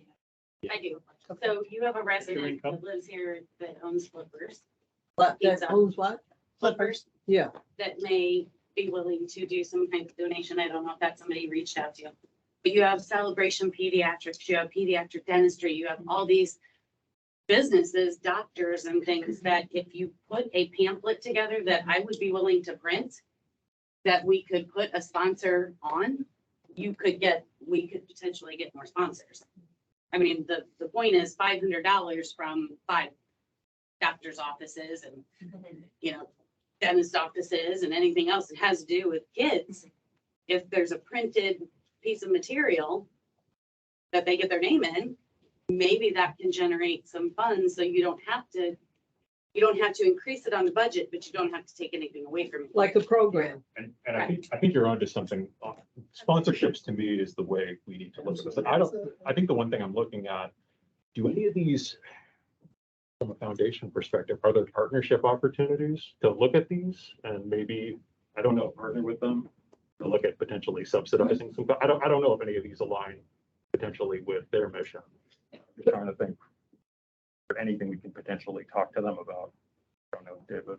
can you talk to Go, any Bill. of the churches? There's like Maybe. 7 churches in this. I'm just trying to think outside the box, think about our partners, think about, you know, what can we do? Keep these programs. Church puts that tent out on the side, then, you know, they have that side area. If we could protect the grass some way with a staging or whatever, I know that costs more, but if you raise the funds to do it, you can contribute Where? on the side of Catholic Church. Oh, they're gonna they're build there. putting a building But there. not for a while. Oh, I agree with what Dory said. I don't think we should be solving necessarily. but- right. This is up to the committee. That's why they're But I'm there. just, at a high level, I do think sponsorships. Yes. Some level. of- So what do we do? Are we Could leaving we that? take could we take $7,000 and add it to this year? What was this year's?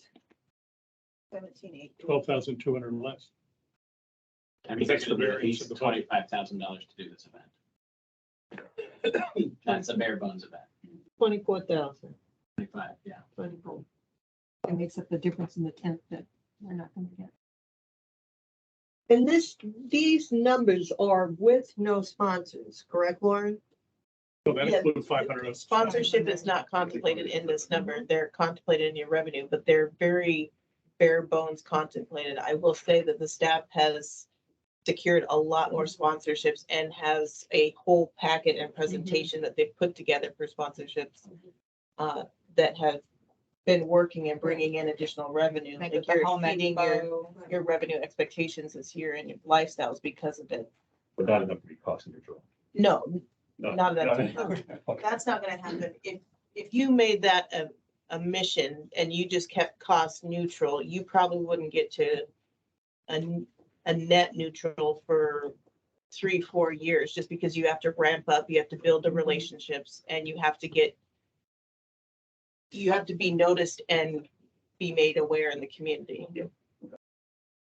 And frankly, a lot of these events are just for residents, so it's harder to get some of the larger sponsorships from outside of Celebration. And then again, if we had the space, like I was telling Lauren, and even she agrees, like a Great Gatsby Gala event where adults can get all dressed up, go on a date.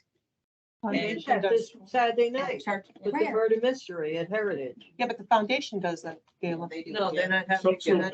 so at a higher level, there's a big expense here for a tent. How many events do we have over the year that needs a tent that size, or if you will, 2 smaller tents that make, how many over the year? And a separate question goes back to the concert, the holiday concert where there was a stage and lighting. What is the cost benefit of rental versus purchase? And I'm not talking about storage. I don't know, that's a different issue. But if we owned good sized tents, then what would be the cost per event? That's a massive tent, David. I understand. To own. I know. I know. I don't, If you're spending. is that something management or the committee has looked at? I don't think purchase of the tent, I don't think it's been looked at, but I know in Stage years equipment. prior, the stage equipment, lighting and sound was looked at, but that's. You don't want to be responsible. for AV maintenance equipment is of super that. expensive. But yes, we can look at the cost. I don't know if it's wise or not. I don't think we use that tent for anything else throughout the year. Well, we can use it for Easter. We can use it for everything if we buy it. I mean, if you're talking Have a gala. $14,000 every year to do it, If it's only one, I don't know That's a good if this is the idea. only We one. can- we can It is. Buy a tent. It is. Well, then that's a capital expenditure versus an operating. Yes. yeah, that's. I think I think we can buy a tent for less than that. The bigger question is asking Brian if that's something that they can, I mean, is it in their wheelhouse? yes, And put we it up could tents a whole. other advertise thing. weddings.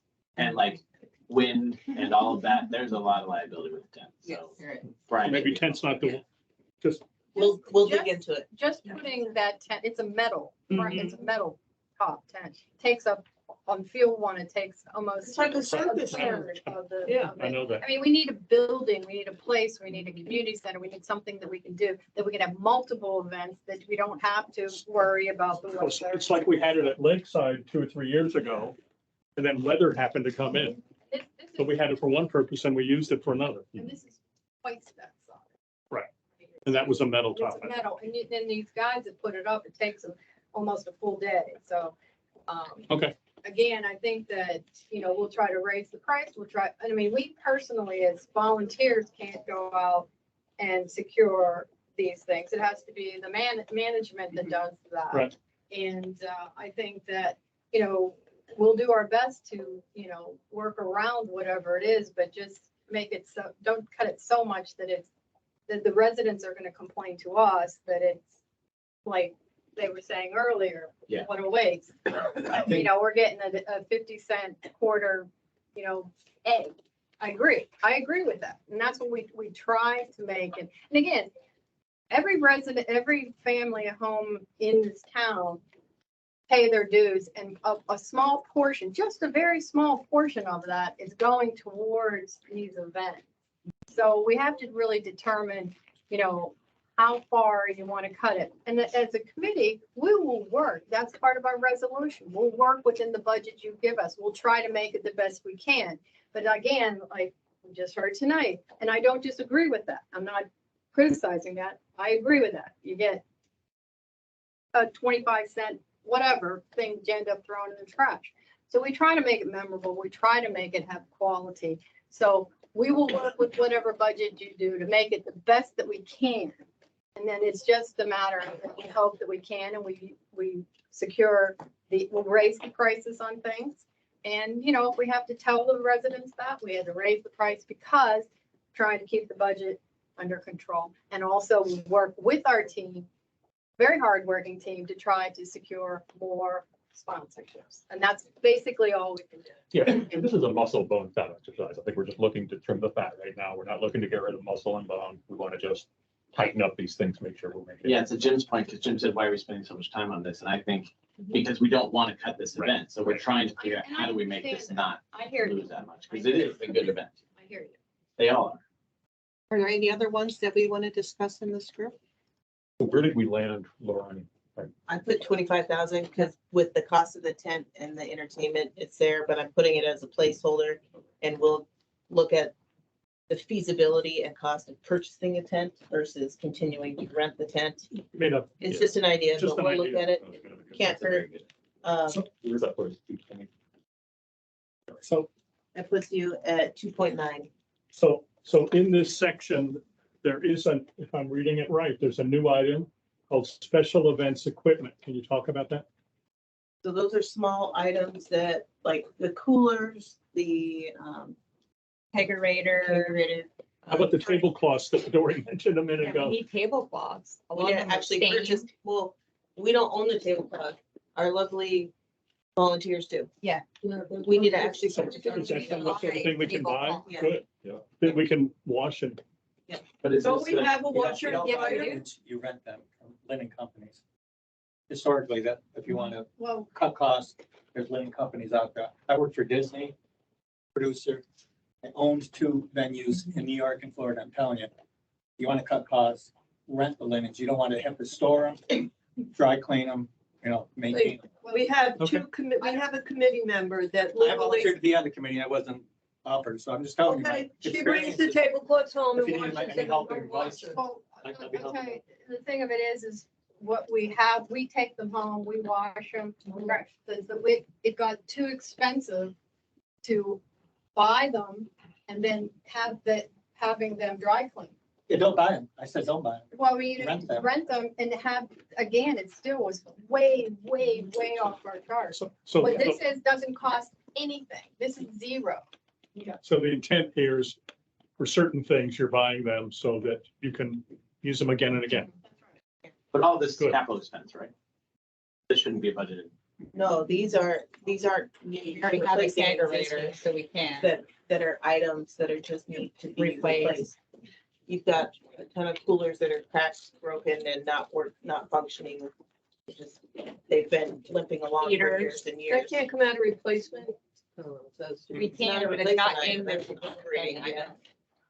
know. Don't we have a washer and dryer at this, Yeah. what do we do with that? We wash these. Watch these, Yeah. okay. Anything else in this category? The 2.9 is where we are after the. Currently, yes. We haven't got to the other 2 sheets. One more comment on events. David kind of brought up the point I was thinking of is it easier to purchase, but does it make sense then, if that's not an issue, how many of these other events use a tent or would use a tent? And does it make sense to almost do a bulk rental of, we'll do 4 or 5 in 2023 and it'll be used for 5 different events, but maybe it'll cost us 10 grand a pop instead of 14 or something less each time. So something to think about. Wait, what's he talking about? Try to negotiate a Like a bulk deal bulk and deal. say we'll use it Use 5 or it 6 times multiple throughout the times a year. But we don't have any other events that use that. No. Yeah, we don't. Yeah, we use our, We own the tent. we use the tents that we currently own, the 10 by 10s and 10 Oh, by right. 20s. Because we don't need a tent that size for other events. Gotcha. Okay, Then I guess the question is then, there's no need for a tent. A new venue just needs to be found for the Father Daughter dance. You guys are looking. I think that's Dory's point as well. Where are we now? Okay, so we're, Parks and Rec. Yep. amenity rec equipment, for 851 C50 Lakeside North Village. These are for tennis net replacements, the squeegees, the soccer net replacements, the clip replacements, the straps. Some of the goals need to be replaced. Just this basketball hoops get replaced regularly.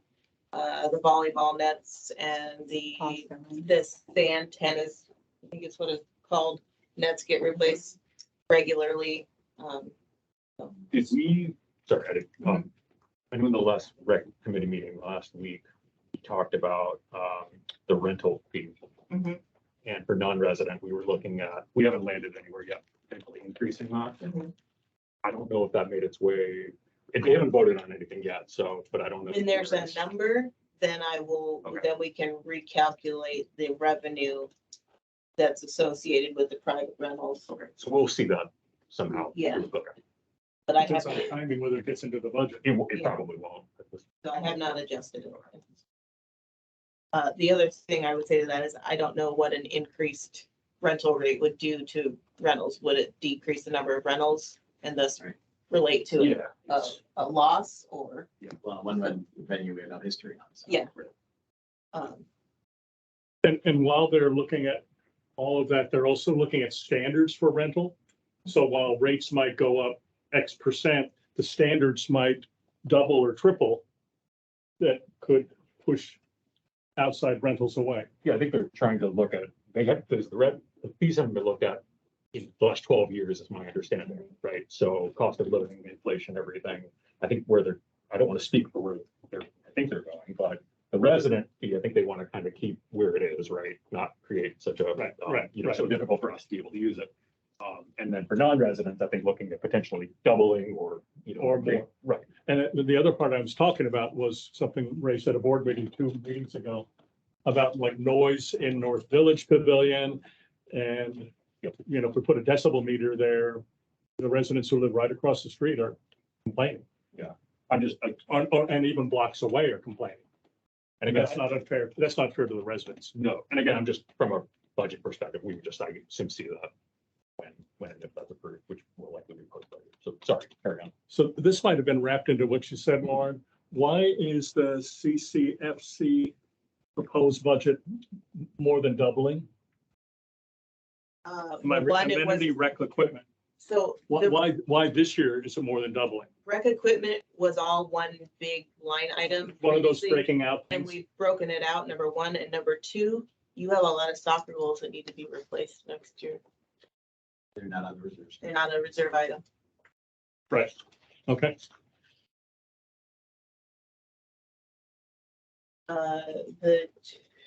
I will note that chorus was recommended to not be funded by the Parks and Rec Committee. So it has been zeroed out in this version. But I should note that in the attachment, it's still there. I mean, the attachment that you sent That on was Monday on is still Monday, there. yeah, it was still up there on Monday. I got their recommendation before, after I sent that out. Yeah. I'd like to see that back in there, if not higher. It's a tremendous asset to our community. Okay. You're recommending to, Leave it where it was. against the committee's recommendation to remove it? That's correct. Leave it where it was. It's a tremendous asset. They perform at several of our, 3 of our events? Memorial Day. 4th of July, Memorial Day, and Labor Day. I think there's a couple of things to unpack here, and I'll start with the first. I think we're setting a dangerous standard by once again going against the committee recommendation, number one. And number two, I think that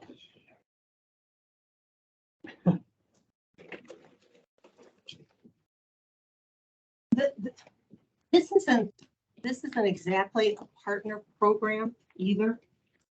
So you can't. It was placed there for administrative reasons years ago. Yeah. okay, And- administrative. No, that's what Well, was placed there. I just Yeah, can ask, David, are you Cindy on Can I- the board? of the Just a fire? minute, Jim, we're talking. Hang on a minute. We won't forget you, hon.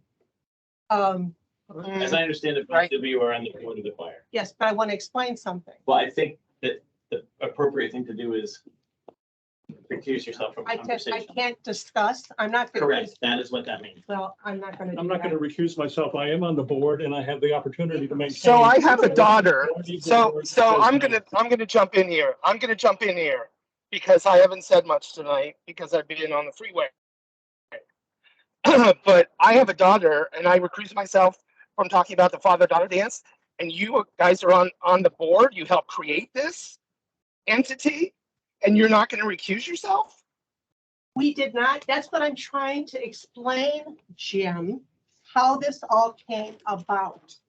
I Thanks, have to Cindy. say, it is absolutely standard Robert's Rules of Order that we follow here, that both of you do not participate in the conversation on this topic. That is not my opinion. I want to tell you how this ended up in the budget. And what I'm saying is, per our protocol, you should not do that. Per our charter, we What- can, what unless we're protocol voted is that? down, per our charter. He's saying it's a conflict of interest because David and I are on the board of the courts. I'm trying to explain Oh, I got that. how this I'm just thirty-five not sure hundred what $3,500 dollars, protocol is We're referencing. I don't know. Robert's Rules of Order, Following our charter. which is in our charter, that's what we follow as a board. Following our charter, it says, unless the majority of the board says we may not participate, that we may. Okay. Our charter Okay. says that. Then we need to take a vote. I want, We need I'd take like a to vote bring, continue. no. I'd like to bring up another comment. I also went to the Parks and Recreation Committee meeting and their emphasis around this is on fairness and consistency. Yes. I think the Jim. choir is great. I think if people can afford to donate to them, they should donate to them and keep it going. I don't think we as a board should force all of our members to do that. Yeah, Reggie. So I can, and I'm the liaison for the rec committee, so I'd like to have just a little more color. Jim is correct. The reason is the perceived inequities with funding one program and not others. And at a larger level, a program that really hasn't met the definition of partner or civic kind of operates in the gray. It's being funded through the operating fund, through homeowner association dues for that matter. You know, I'll also tell you that one person on the committee whose wife is in the choir recused himself, did not vote on the topic. So Well, I want to just put that out there. Well, we're not voting on anything, Charles. I just want to explain how it got in the budget. It started as a partner. No, what didn't even start as, it started as a recreation event because we had nothing for adults 15 years ago. That's how it started. And then it flipped into a partner program when they started collecting money from people. And then it got too muddy because, again, it wasn't a true partner program. And it was like trying to put a square peg in a round hole. So the board decided that they wanted the program to continue. And the rationale behind paying them a little something was, at the time, the lifestyle person was going out and spending thousands of dollars on bands and stuff. And we thought, well, he spends $10,000 on this. For $3,500 a year, you get 3 concerts that costs the owners 25 cents a concert to go to. And it gives That's them not the something to point. do. That's not the point. So it should actually be in lifestyle, was going to be anywhere, but I'm just telling you where it came from. Okay, nobody asked that. I'm telling So, you. yeah, great. I think that's important to know. Well, it So is It important. should be removed from the budget, and it is a 0 line item now. I think we can just move on. I think it should be where it is in 2023. I think it's, again, I want to go on the record. Obviously, we're talking about that. Conflicts have been discussed, but more so, this is going against a committee recommendation, which happened with Lot E, which is a bad precedent and continues to show that we're not listening to our committee partners. I think that is a really dangerous standard. I think it shows the committees that we don't care about their opinions. And I think it sets a poor example from a leadership perspective. That's all I'm going to say. Yeah, I'd like to add a comment to that as well, Charles. I also think it undermines their commitment to bring fairness and consistency across the board to budgeting in the areas that they control. We've already unfortunately crossed that by having conversation from people who should recuse themselves. So Again, No, that's an opinion that we should recuse ourselves. that's your That opinion. is not You my didn't vote opinion. on it. I'm not, And I'm I following the have. charter. it's not. Well- my Do what opinion. you, listen. I'm following do- the Well- charter. Stop talking, We- everybody, we're- please. Jim, stop. We're trying to get you to stop talking. No, I am talking now. Okay, We are Cindy, go not ahead. voting in this. Can I talk afterwards, We are- please? After you? Yes, Yes? Thank we you. are not voting on anything now. The only thing I was trying to do was give some background on how this even got there, because it is not a partner program. I don't care if it stays in the budget or not, It all seems I- very different from how you're speaking. because I'm tired of being attacked by you people. I'm not attacking People- anyone. Yeah, I'm not attacking either. anyone. I'm just saying you should recuse yourself. And I'm making a thanks for the comment. thanks for the history, I but was it voting- is. Okay, Jim, if we you're were not done. I'm voting on sorry. this, I would leave the room.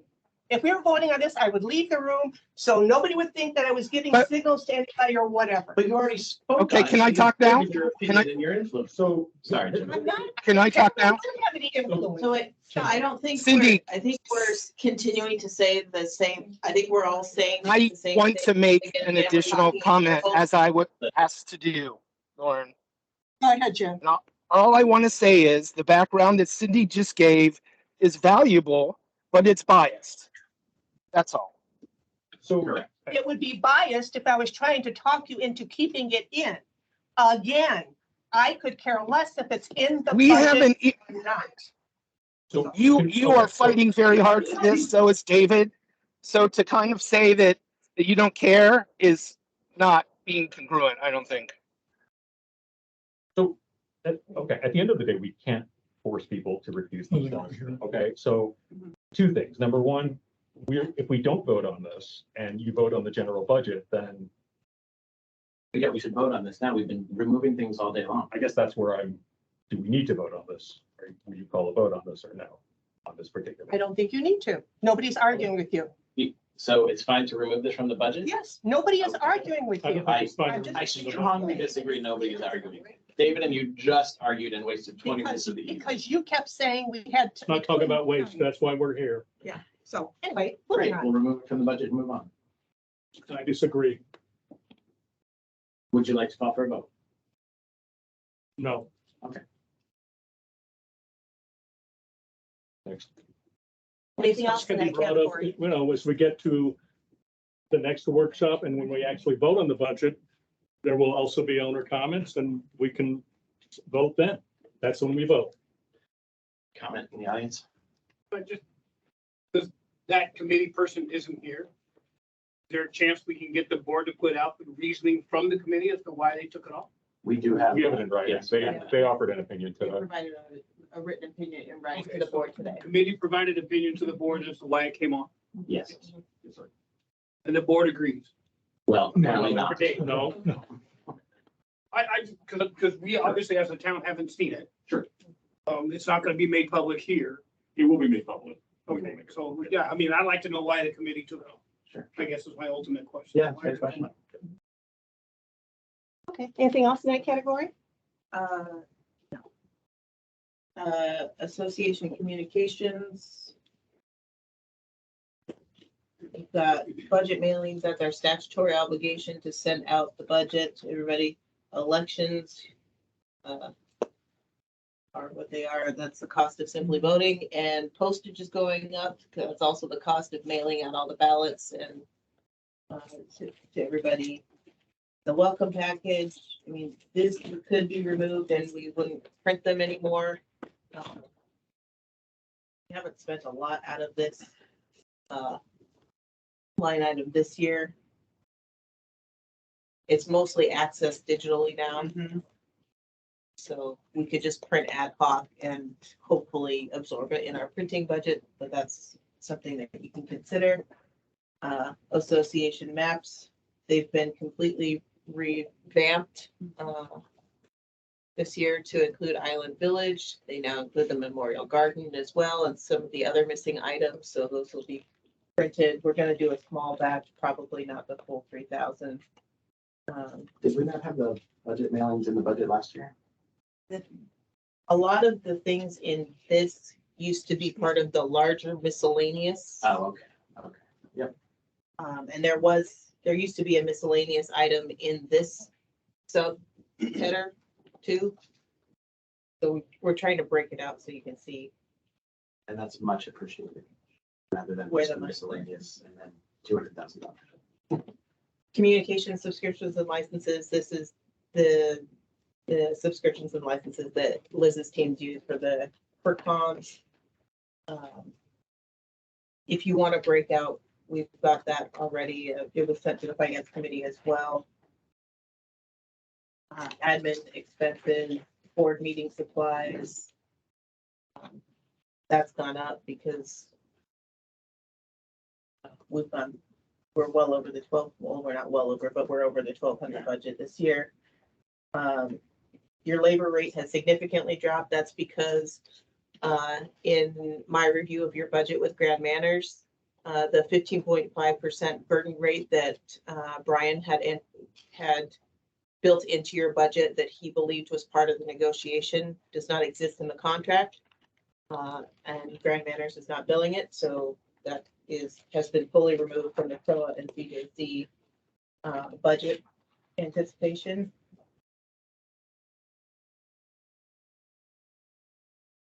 So in these budgets, I know that this is our foundation, but there's also projections. I guess the finance committee also does this, projections for the next 3 years or 5 years. Yeah, your charter obligation is to do a 3-year budget, so your next year, and then you do a projected for the 2 next years. So we haven't seen 25 and 6 yet, have we? No. Okay, so to that point that you just made about the percentage, how does that factor into 2025 and 2026? Okay, so what's contemplated in this current labor rate is the 5% labor burden that's in your contract for next year. Right. After next year, your contract is up for renegotiation with Grand Manners. The contract as it exists now contemplates 5% or no, 7%. It's a maximum of 7. Yeah, 7% for the all remaining years, but your contract Total or per year? per year. Okay. So your contract is up for renegotiation next year. That's a Is that 2025. what you? Okay. Yes. Yeah. Your original No. labor burden was 0% the first year, 3%.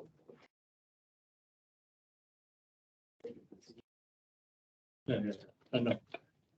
So your original burden was 0% for the first year. It's 3% this year. Next year it's 5%. Okay, thank you. You may have moved on, but I'm sorry, I'm having a hard time seeing. So what's in the miscellaneous? Because document shredding, don't we have an event? Foundation does. Yeah, That's the That's foundation. the foundation. that doesn't eliminate our day to day. That's Okay, not our and day. then I can't read what the rest. Volunteer awards for gifts. I will say that the finance, I'm not going to stop you from asking more questions on this, but I will say that the finance committee did go into every line item and there was, every single dollar was accounted for on a separate sheet for miscellaneous. Oh, so what I can't see on the other side.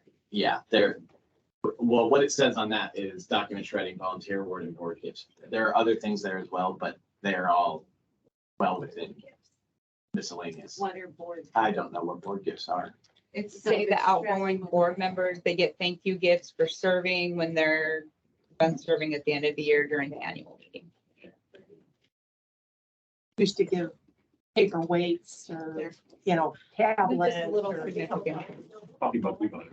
Yeah. Right? Well, that was from Volunteer GM, awards. Volunteer of the Year Award. Oh, we know that. The larger items are document shredding, memberships to Sam's Club, so we get discounts for things. Memberships to Staples, so we get discounts, or Amazon Prime You Business, don't have to go in. all of that fun stuff. Yeah. Who's doc, is it Iron Mountain? We have a contract with them, or how does that work? The document shredding? Is We that- do have a contract with somebody, I can't recall who it Okay. is, but I can get that from you. Yeah. I think it's shredded. Is that, And they also do our IT shredding as well, which is also in here. so the miscellaneous, what, so that encompasses document shredding volunteer award for it? There's about 20 to 20, well, more, like 25 to 30 different smaller items that make up this. We can break them out. Here, I can read them. It's Coffee and Tea for the Break Room, Kitchen Supplies, Sam's Club, Amazon Staples, AAA, First Aid Supplies, these nameplates, IT equipment disposal, document shredding, bottled water for the maintenance team, a Sunbiz registration for our corporate license, merchandise display, staff background checks. These are all the things that are in that miscellaneous. Would it make sense, and I don't want to create more work, but I don't know, miscellaneous just kind of like, man, it seems like that's a lot, 20. It was like 80, and that's how it got down by breaking things out into other line items. So the finance committee did do that. Yeah. I'm not trying to justify it. No, I'm just no, giving no, you background that. No, I'm deferring to the finance. Yeah, it was much larger No, that's. before, and they said this all can't be miscellaneous. But what I just read is now what miscellaneous I is. am deferring to the recommendation of the finance committee. Does that answer your questions as well as Yeah, what those things are? We don't see any of that. We just. Right, and I had to actually go to an email because the finance committee said the same thing. What is all this miscellaneous? And Lauren went through and made that whole list that I just read, so. Pay attention. It's, yeah. Yeah. That's helpful. Thank you. Let's see, going into IT network. Phones, data, your landlines, your internet, cell phones for CROA staff, that's your maintenance team, your parks and rec team. IT supplies and purchases, software licenses and contracts. There's a full breakout list as well for those items that was sent to the finance committee if the board wants those as well. I will note that the IT, this used to be called the town hall network line item, and it was zeroed out for, I don't know why, last year. But it was previously funded. So this isn't like 100% brand new money in this GL. It was just, I don't know why it got deleted last year. Yeah. And it's money we're spending this year. So there were numbers there. Is that why, Patient IT and software. Yes. is that why software has gone up apparently 100 and? I can't even see, 1600%. It's because it was a GL that was cut at some point in the budget last year. I don't know where that cut was made. But it's their standard expenditures that we've been making in previous years, and they're just carrying through. Because now They're you your- have to account for it. somehow. Yeah, it's your That's team. fine, it just Yeah. looked weird. It was- Yes, that's why I was noting.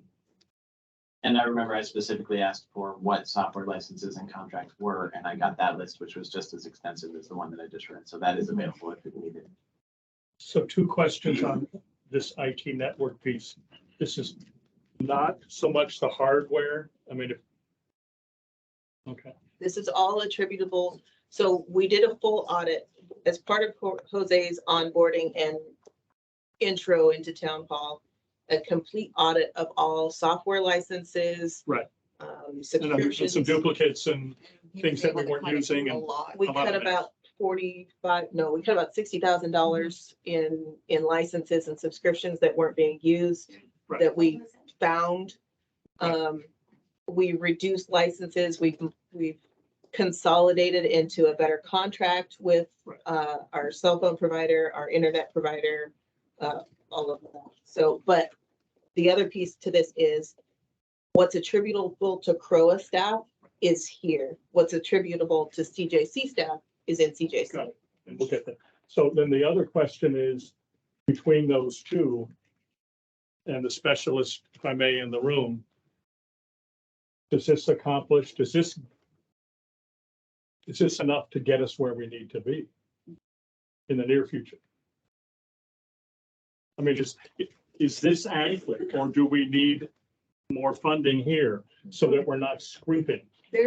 So this covers your day-to-day operations and your standard expenditures. It will say, this also covers some of the new things that Jose has implemented this year. Like you now have a fully cloud-based backup system that you never had before. We are now fully in the cloud, and you have VPN site-to-site access, so we can actually talk to all of our amenities from here and see what's going on there on the network. So those are accounted for in here as well, and partly in CJC. The new services and new subscriptions that you would be likely to see next year, I would argue that those would be a capital expenditure or some of them would truly be CPC expenditures. So I would not currently put them in your operating, though if you choose to make them next year, then they would roll into your 26 operating. But as long as this gives you, and like I say, Yeah, like- enough flexibility, so you're not, we can't spend anymore. Does it feel good? Yes. If it feels good, okay. Where does teleservice hit us in CJC? Yeah. That, okay. I just want to say that Lauren alluded to the fact that they found savings, in the stuff.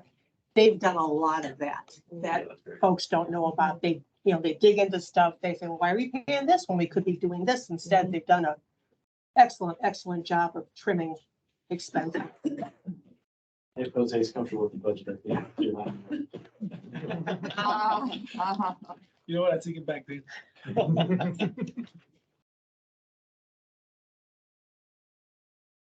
So the change you'll see in compensation is I removed the CJC staff GL. It's an easy breakout to do if you're looking for a run rate for CCFC, and it was really not accomplishing anything functional as a separate GL. It's part of the Parks and Rec staff, so we removed that. That was a Brian Kenzel request, but I don't think really anybody else is carrying through.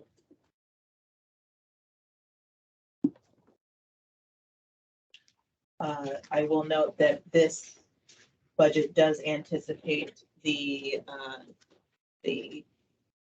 hourly rate adjustment that we had discussed previously for the maintenance staff. So they are competitive wages in the market. So this does accomplish that? It does accomplish that, and it accomplishes an additional maintenance person as well. So I'll ask the same question to you that you just heard. Does this get our community to where we need to be maintenance wise? Not just the hourly wage for the general person, but for Brian? I mean, does this get us there?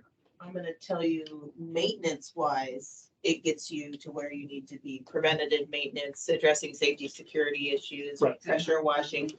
But cleanliness wise, where we're gonna end up quarter, it does not get you to where you need to be. What would do that? That's that quarter option. Yeah. That's the what? That's next the document. next- It's the other that's the next budget that document. is- We haven't gotten there yet? Yeah. No. Right, so it's the same as this budget, except it has an additional. Only Okay, different.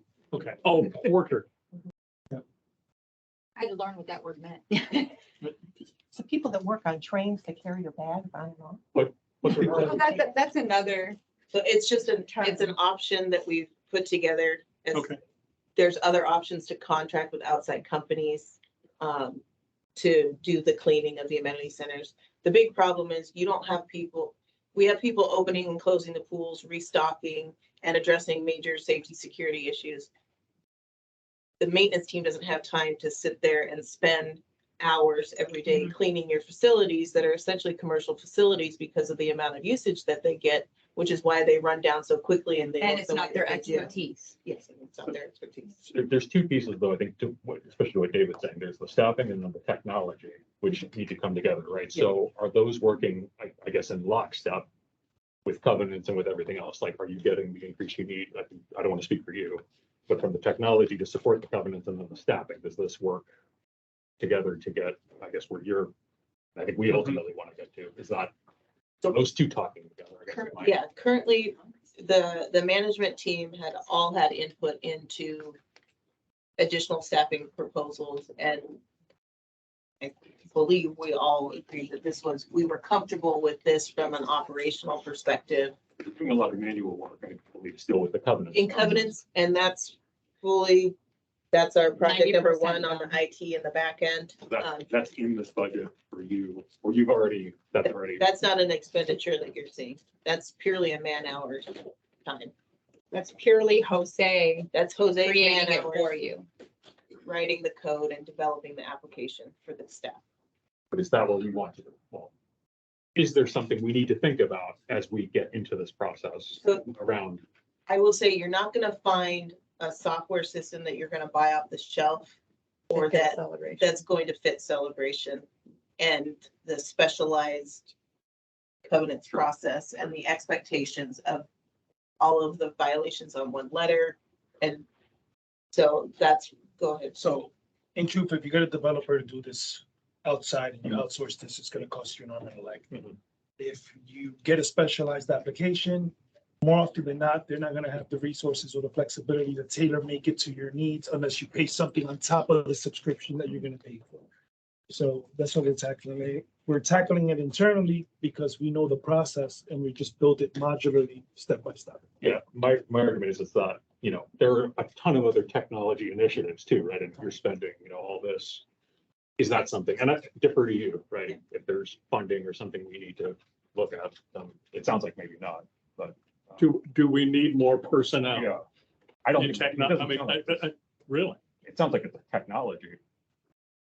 So. I mean, or at least get- the development of this app is purely sucking the time and attention of Jose. That's why, you know, in the weekly update that you guys get is, you know, these IT projects are going to be placed on hold. And which one of them includes, you know, the security cameras and project and everything, so. Would extra help take those things off hold? Yes. Okay, but this is the, this is So an extra what we're person- saying, I think. An extra person would. But Huh? you would have An to extra get person someone would, that and is let me almost focus my as attention skilled. on it. The other thing, I don't, again, finance committee chime in, because I know you guys have put a ton into this. I don't want to like railroad this thing, but I mean, as we're talking through this, is that something that we could easily contemplate? Or, But I have don't know. they talked through that? No. It was not part of the No, the we- staffing discussion that we had. Right, we put in the labor that grant manager requested and just passed it through. Okay. I think this is the time to add. Well, we should talk about the other two documents that we have. Right. Because those are- But Order. please put in a placeholder and what that job description and salary, et cetera, would look like, and then implications, and then we look at other things. I'll send you a separate version with that contemplated, so you guys can see. Order and project management, those all, I assume there's some level of, like, we'll need to talk about all this at the same time. Yes. Okay. That's So all three of that- them. Exactly. Yes. Okay. Thank you. Shelley has her. Are we in that total admin expenses yet? Have we gotten there? That's next, That's the next. green line. Okay, I wasn't sure if that. Yeah, the was green gonna be line there. is the total. Everybody good with Anybody else compensation? have questions on staffing? It's CROA staffing, I should say. Laura, just as a pause, thank you for all of that detail and all the knowledge and explaining. I mean, I'm, you know, reading all this ahead, but then there were a lot of questions, and still have more questions to come. But this, thank you for knowing it all, knowing 98% of it. Very, yeah, and again, finance committee Bill, Jared, I mean, this has been really. And it also helped, now we had a year under our wings to kind of really know. Well, it was beneficial that it was just fully built from the Correct. from the ground up Yeah. and not. You're not doing, Yes. you're also not doing Versus the top top, down. you're not doing the top down Yeah, also, yeah, which, yeah. Michelle, you have a question about total admin. Is that you guys? So total, Where so do there's you- a subtotal in operating expenses that's direct operating expenses, and then this is the subtotal admin expenses. So total operating is your total operating budget. Does Covenants have the right amount of inspectors then? For the RFP? That's a Or- CJC expenditure. Okay. And they will in Q4 of this, year. They will have 4 inspectors in Q4 of this year. Two, I think, again.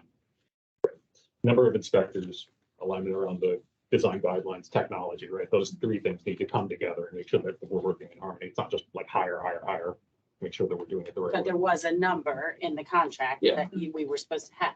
The number was in the RFP. It was never delineated in the contract that there would specifically be 4. Right. I worry about arbitrary, outcomes. Yeah, we had a long discussion on that. But it was contemplated in this budget to add a 4th inspector in the 4th quarter.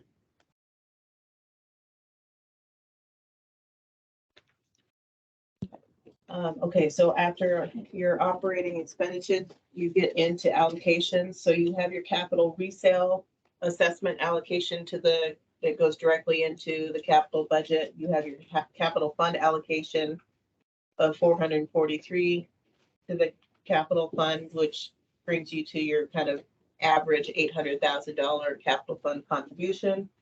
And then you have your replacement fund allocation of 1,027,000. I'm sorry. My words today. And that's fully based on your reserve study. There was a recommendation at the finance committee and discussion around this Monday night. There was a auditor recommendation because of a lack of a paper trail of approximately $444,000. He recommended 433. There we go. He recommended at the end of last year that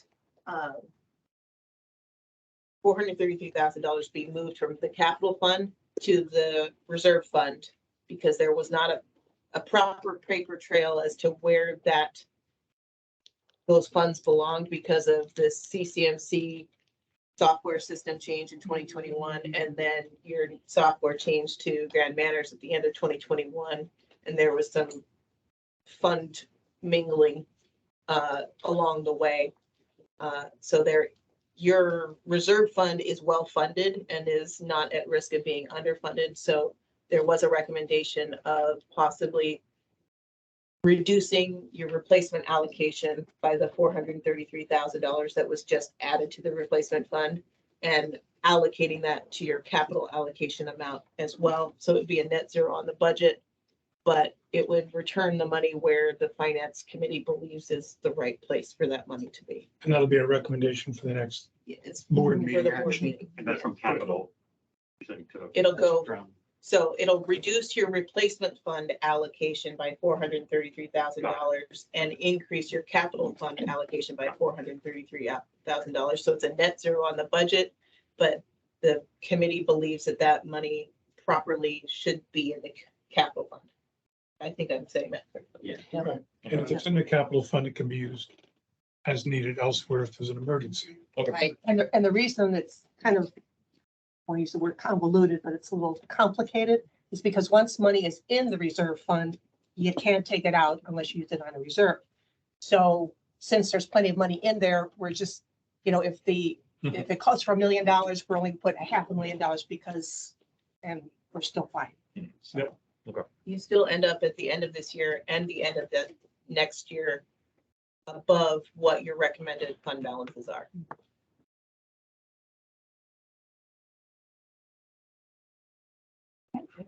Any other questions? I think we're good. Very helpful. Did you want to talk about the PM piece? Sure. Well, let's talk about that in orders, like both of those. It's just, I mean, all that does is just add positions, right? Correct, yeah. Why don't you start with the porch? Because I don't know anything about that. So at the management level, we were discussing the consistent struggle that we have with keeping the amenities clean. And it's our number one complaint from the community that the pool houses, the pool decks are not well maintained. The bathrooms are not well maintained. They're not well cleaned. And it's purely a manpower issue. And the people that we have doing it, they're maintenance techs. They're not cleaning individuals. Under Brian's estimation and Natalie's experience in the hotels, their recommendation was for 4 porters, which are essentially individuals that are fully focused on cleaning indoor and outdoor with a focus on the pools, pool houses, and the amenity centers. Full-time, all day, every day, they would be cleaning the pools, pool houses. 7 days a week? 7 days. So they would have rotating shifts. Yeah. Throughout the community. And to clean it from open to close of the pools. Cleaning the gyms, making sure they're wiped down. They can also spot firsthand any maintenance issues and report them to the team as well. So eyes on site constantly.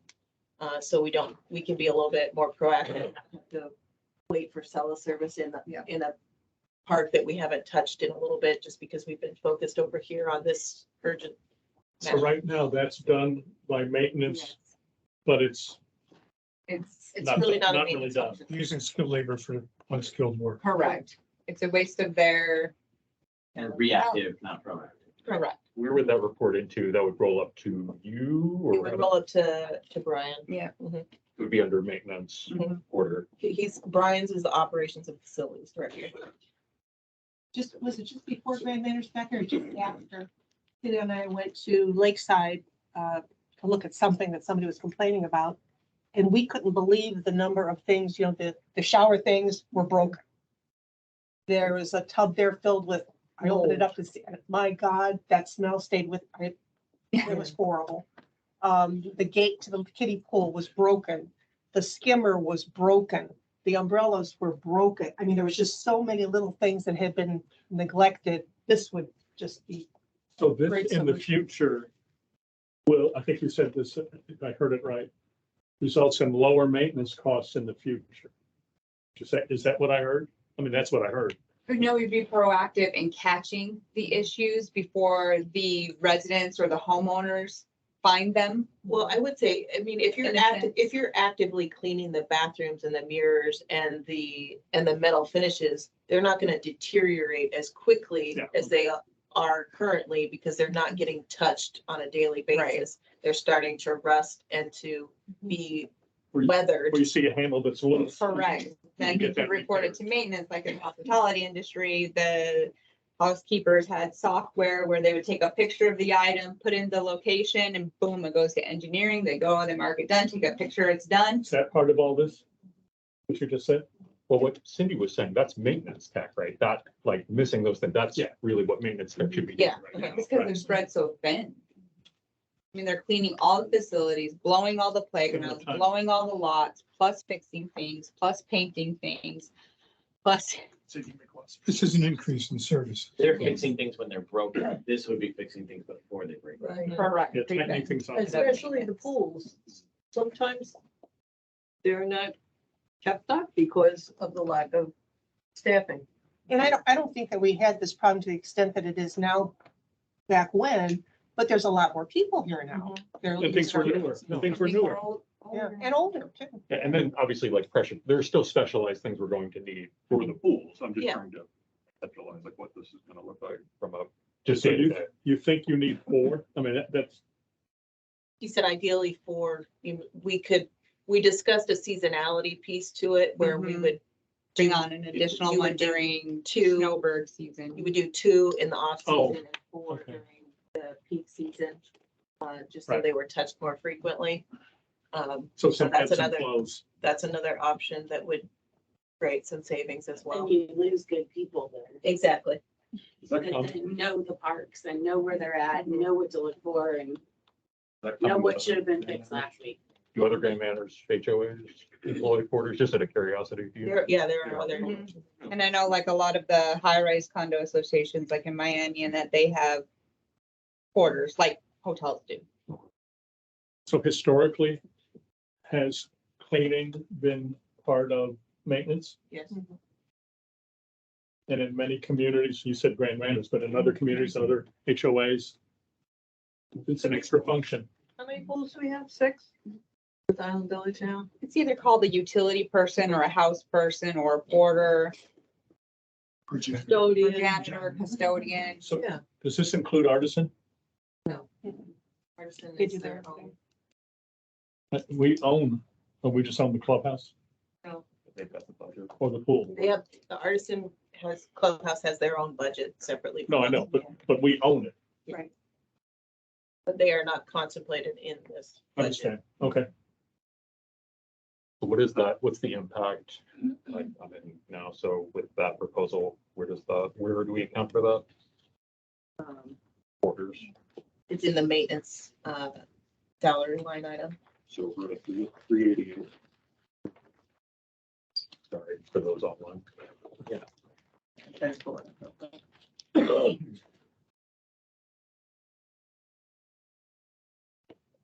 you don't know, because we don't, or maybe, well, no, you can't. I mean, we do. So what, you know where we are on the original budget we looked at, because you've been making changes all along. Do you know how this Porter change will put us now? Let me pull the number over. She's been updating. I've been updating the one that we've been working on, so now I gotta.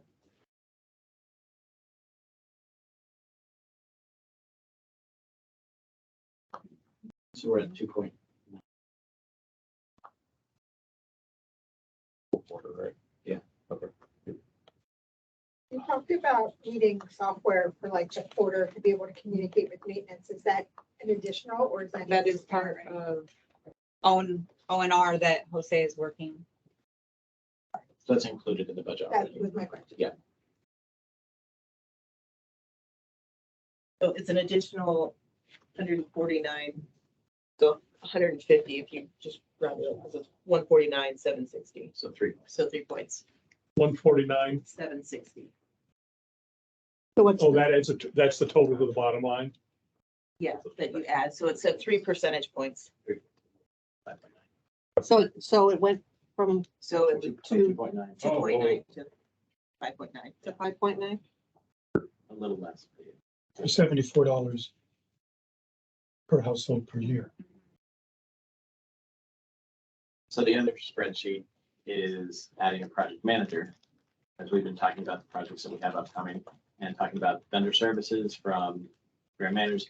This puts a person in this building under Lauren that is dedicated to seeing through all these projects and would be able to speak regularly, daily on all of these projects and their statuses. Someone who's dedicated to know all of these things rather than, well, Brian knows about the grass on this project, but we gotta talk to Jose about the screens that are over in that building, all the different people that are involved. This is one person who knows all of the things all the time as we go into our project, our busy upcoming projects.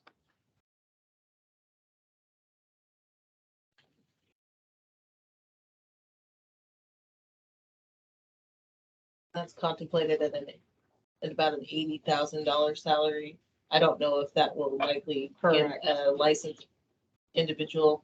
I was looking on Indeed and Glassdoor today, and the average for the area is about 97 to 100 Out of for a a licensed PM. out of an 8-hour day, I mean, just project management right now. I mean, where are you putting 3-4 hours a day typically in project management on average across staff?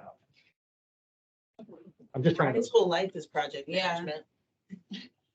Roses, I'm trying to the understand. majority of the Roses, business so Roses, I would say she's 50-50 between project management and Just emailing resident responses and contacting. We need to define project. Yeah, what would be the Like project? painting projects, roofing so, project. because Rose is doing painting project, roofing projects, the annual cleaning of all the townhomes, so she's putting out RFPs, doing all that. Having to go inspect all of them, having to follow up with them. Anytime you do a landscaping revamp at the parks, Brian's managing that. I mean, if you're talking about, like the soccer fields or getting the ROM on this building or the potential legal services RFP that has been kind of floated around, then those are different projects that would take like Nat's and my time. Right, exactly. Or like I create all the RFPs, the scopes of work, for every single project. There's enough work for someone to do this full time. That's a question. Is there enough work for someone to do this full time? I think And do it more efficiently, see efficiencies with procurement, success across project management, streamline things, right? Accountability of the vendors. Accountability, like just one stop, like. Because I think those other people would they'll still be involved. Yeah. Brian would still be involved with the actual implementation. But if the deadline is missed, this is someone to go, okay, I need to get on the phone today with this person. Yeah. Not wait to get this to the board. It's more of a proactive approach of, I don't know if I would necessarily call that a project manager. I would say like it's somebody coordinating the office of project management and procurement. So I would almost say that you need the administrative support and the person that Brian can say, this isn't done, you know, and they're like, okay, the deadline's today, so I will get on the call with this because Brian's got 8 million other things to do. So yeah, I think a position like that and somebody like that would be beneficial. But I don't know if you necessarily need a fully licensed PM. Yeah. I would say once you hit to your larger projects, like a $500,000 project, I think from Grand Manor's perspective, our recommendation would be you should hire an owner's rep and somebody to write that RFP and that Yeah, stuff that's and everything. budgeted in. the scope, Yeah. Well, then this could be a project coordinator, Mhm. if that's something that. I think For it's a a lot, project yeah, coordinator slash procurement. They can and- help yeah, bring on vendor management. vendors, help with the RFP process. Well, and 75% of the project I spent are probably under, right, 500K, right? Just the data. Yeah. Yeah, so you've got. It's the vast majority of what we're dealing with. So what would you think that kind of a person would go for in the market? 60 to 65, 70, I would say 70. As opposed to 80? I don't think it's 80. So yeah. It's not 80. Yeah, Licensed project manager, Right, you're that's easily what I'm 95 to upwards of 115,000. I would so say it's not- 65 is a We don't think 80. roundish Oh, number. okay. So they think it's a lot higher than what you threw out, Mhm. like double. By looking in Indeed. No, he No, said, 60, you said 60 for this person Uh-huh. yeah, versus 126 could be It's a different, 520. it's a different skill set. It's a different skill, yeah. But, you know, we'd maybe accomplish the same thing if we use Grand Manners for the larger project. well, I'm not even saying you necessarily need to use vendor services or. Oh, that's just an what- option, whoever, but yeah. I would just say you want somebody else being fully focused on that project and not somebody that's. We don't have a $500,000 project that we're having trouble with. We have a No, lot of yeah, we have a lot of- $80,000, Correct, exactly. $150,000 projects that we're having trouble with. Yeah. And that's what we need. Yeah, I we think need this- the administrative support Yeah. on that back end, I yes. think we can justify this. I'm thinking back to last year with the communications staff ad. And I look at the communications now versus last year. We've added the Monday Matters, but yeah, I don't think we've made some progress, but I think that's where if we do this, I think there's a lot of value in this, but we really need to think through this. And are we really going to see relief on our pain points? Are we going to have efficiencies? Are we going to get better procurements? Because I think it makes a lot of sense. I really do. I think this is a really interesting proposal, and I think the community would get behind it. I mean, they could even provide, updates to the community of the projects, so the community knows what's going on. It's just, there's not enough time in Brian's day, my day. Well, it's not even, so, like we're in your weekly updates, we're rolling out Monday.com as the project management piece. And part of that piece will have a board dashboard. Mhm. The other part of that piece will have a community version of the dashboard. So they're seeing progress and things that we're doing. But again, Brian's out in the field 24/7. So updating that on all of his projects is something that this person and making sure that that's up to date and live and current for the community is a good Right. piece. And helps track your contracts and making sure people are hitting their milestones for payment and approving payment. So we're not making payments, making sure payments are going to the right GLs, things like that. Right, because updates that regularly are important. I mean, when the container was being removed, that was the big talk of the town, the container being removed, and that being something that is noticed in advance, and that this is when the container is being removed. Everybody knows that that's what's happening. Yeah, they just showed up though, even though we're told not to. I think it's a good story, and again, I hope is we can get behind this and tell it to the community. I think it's. So I will add So- this, because we're not too high in what the increase should be. But we were talking about this 433,000 that doesn't exist anywhere and is going to go to capital. We can offset some of these things by only funding half of that to capital and half of that to the budget to offset some of these things. Because that money doesn't exist, it's not accounted for. So only funding half of it is still 200,000 more than we had previously. That's just an idea of how to help offset this. Oh, yeah, 'cause it'll just come out of operating then like everything else. But Jen, do we need to have an accounting trail to satisfy the auditors? Or Can No, we do no, something like no, Tara no, just? because of the way we're doing it, by just reducing your reserve contribution, we're saying, we've done an analysis of the reserve fund. This, we're supposed to have X amount at the end of 2023, Y amount at the end of 2024, and Z at the end of 2025. Even if we reduce you by, $433,000, you're still going to be well-funded and above those recommended baselines for those 3 years. Even if you spend all of the money that you're anticipating to spend in those years. I think that makes a lot of sense. And two, as we're talking through the project, we've got Island Village coming on, right? 2A, 2B. So there's going to be a To be lot. honest, somebody to manage all those townhome turnovers, because that's a huge headache. Well, and I don't even- let's think 12 months down the road. We'll be in phase 2 then of Island Village. We'll really We be. will, and I think, Yeah. so a couple of things, what you said about reporting, in the communications, reporting to the board during, weekly, monthly, whatever the cadence is meetings, as long as it's structured right, and we can, speak to it, I think I think it makes a lot of sense. My point was, Yeah. we can add porters and a projects person and offset it with some of this money that we had. I think it's Reallocate. So then we're now back to that 2.9 or whatever, which is really where we need to be. Yeah, I like it. Rather than what are we now with this, with projects added at 70,000, what are we at? You were at a 5%. That was with porters, but what about adding the projects also? So projects, well, that adds another 1.5. Another 1.5. So we're like 7.5, 7 and 7.8. Would you all think That's too much. But we're gonna use the money that you're saying that we have. Some of it, yeah. Yeah, And it's not even all of it, which is Yeah. great. There's still more money going into capital. so it brings, even if it brings it a little over 2.9. It's helping. needed, especially the It's needed, quarters. yeah. It's It's so needed. needed. Okay, so we'll do a redraft of the budget contemplating a $65-ish thousand position before quarters and an adjustment on that $443,000 and split it between the operating and the capital fund. Did we mention something about adding to Jose? Someone to Jose? Yeah. Did we mention that? Take a look into it.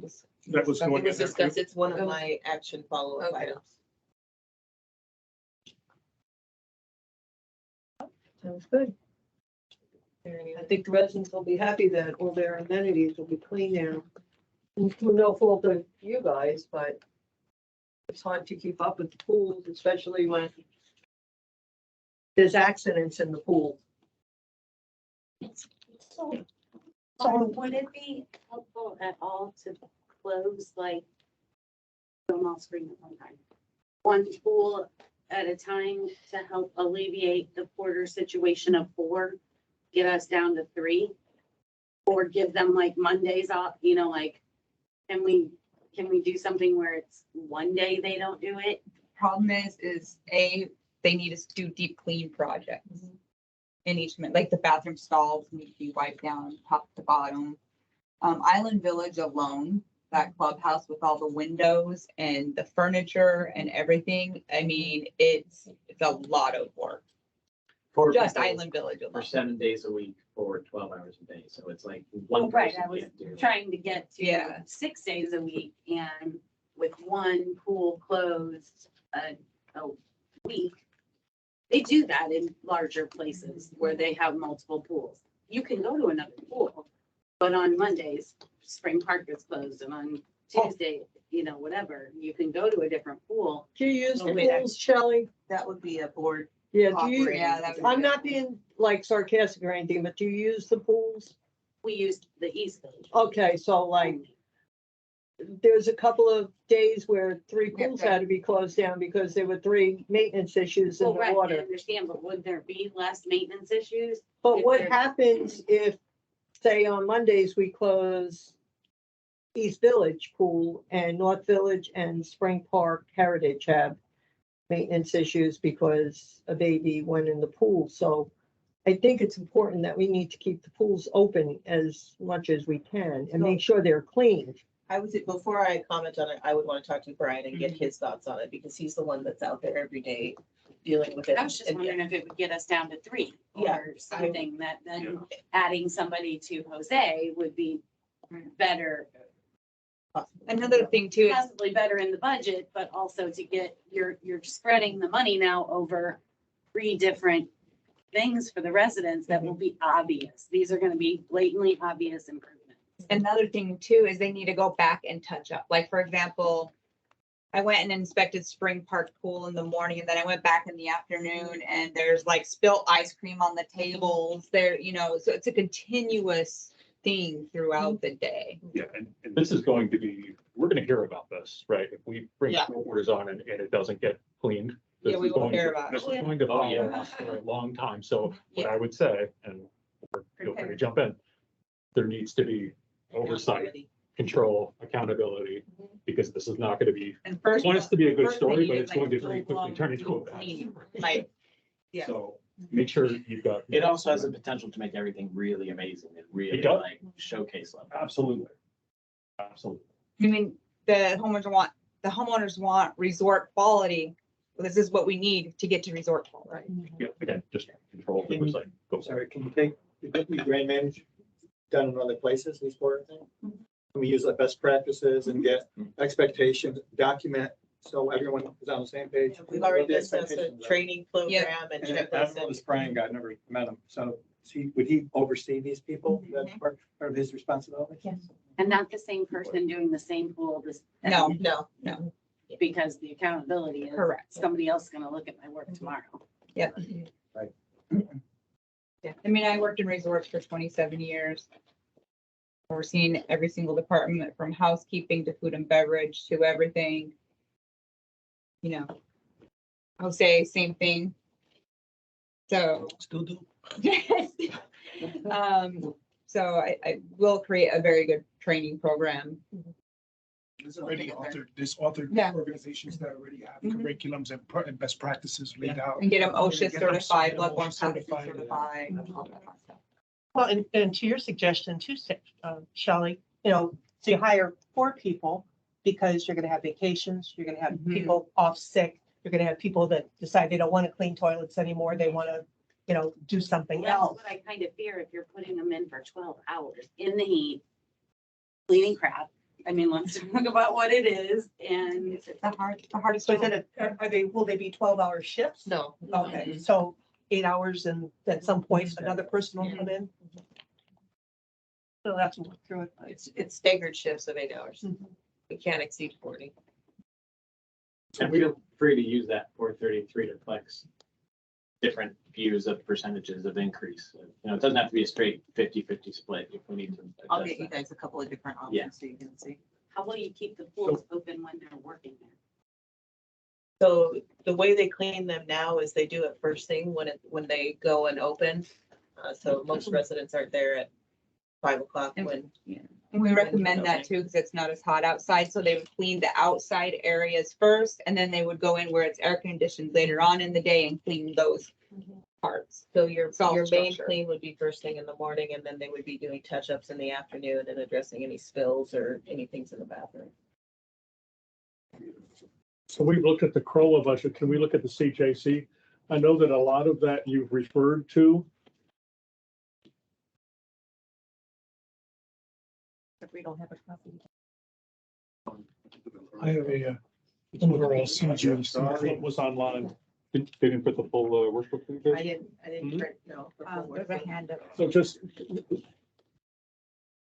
like it's a 47% increase in ARC and covenant staff. And I think you said you're adding a staff member. Is that what constitutes most of that? It's all one additional staff member. So it's, remind me, is some of the. Oh, no, here's the big change, is because you're adding a staff member at the end of the year for only a quarter of the salary in this year. In this So year. next year, you're truly contemplating 2 new full-time people For covenants. for covenants. Because you're only contemplating the new person's salary for the 3rd quarter or 4th quarter of this year. So that's the drastic bump that you're seeing. So some of the covenants is covered under CROA and some is under CHC. The total amount for covenants is 134. Am I reading that right? No, 997? Your total compensation for the community standards team, which is the manager, the art coordinator, the currently 3 inspectors and 2 administrative supporters for the inspectors. And then next year is adding the fully funded one that's added in the 4th quarter this year and an additional inspector is 417,644. $87,579 increase rate for what we're looking at. So yeah. Yeah. And important thing for the negotiations in the next cycle is we are capped at cost of living, which this budget assumes 4%. However, expenses exceed that. So we end up subsidizing CJC. So we need to get to, in the future, get to a break-even model of some sort. Lauren, while you're doing that, can you do a model of how the CROA budget would be affected if we move those 3 or 4 events to CCS? Yes. It will also impact your revenue too. So it's, I mean, there's some offset.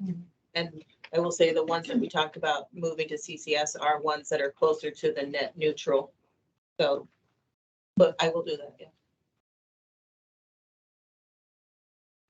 Anybody Yeah, see any other questions? We talked about the labor rate. So we talked about that, so that there's a variance there. That, yeah, that's the $129,000 reduction. We're moving the 15.5%. And so here's also where we see the IT infrastructure and town hall network increasing. And there's a note that says 16,000 for tech committee initiatives. I didn't think we had any.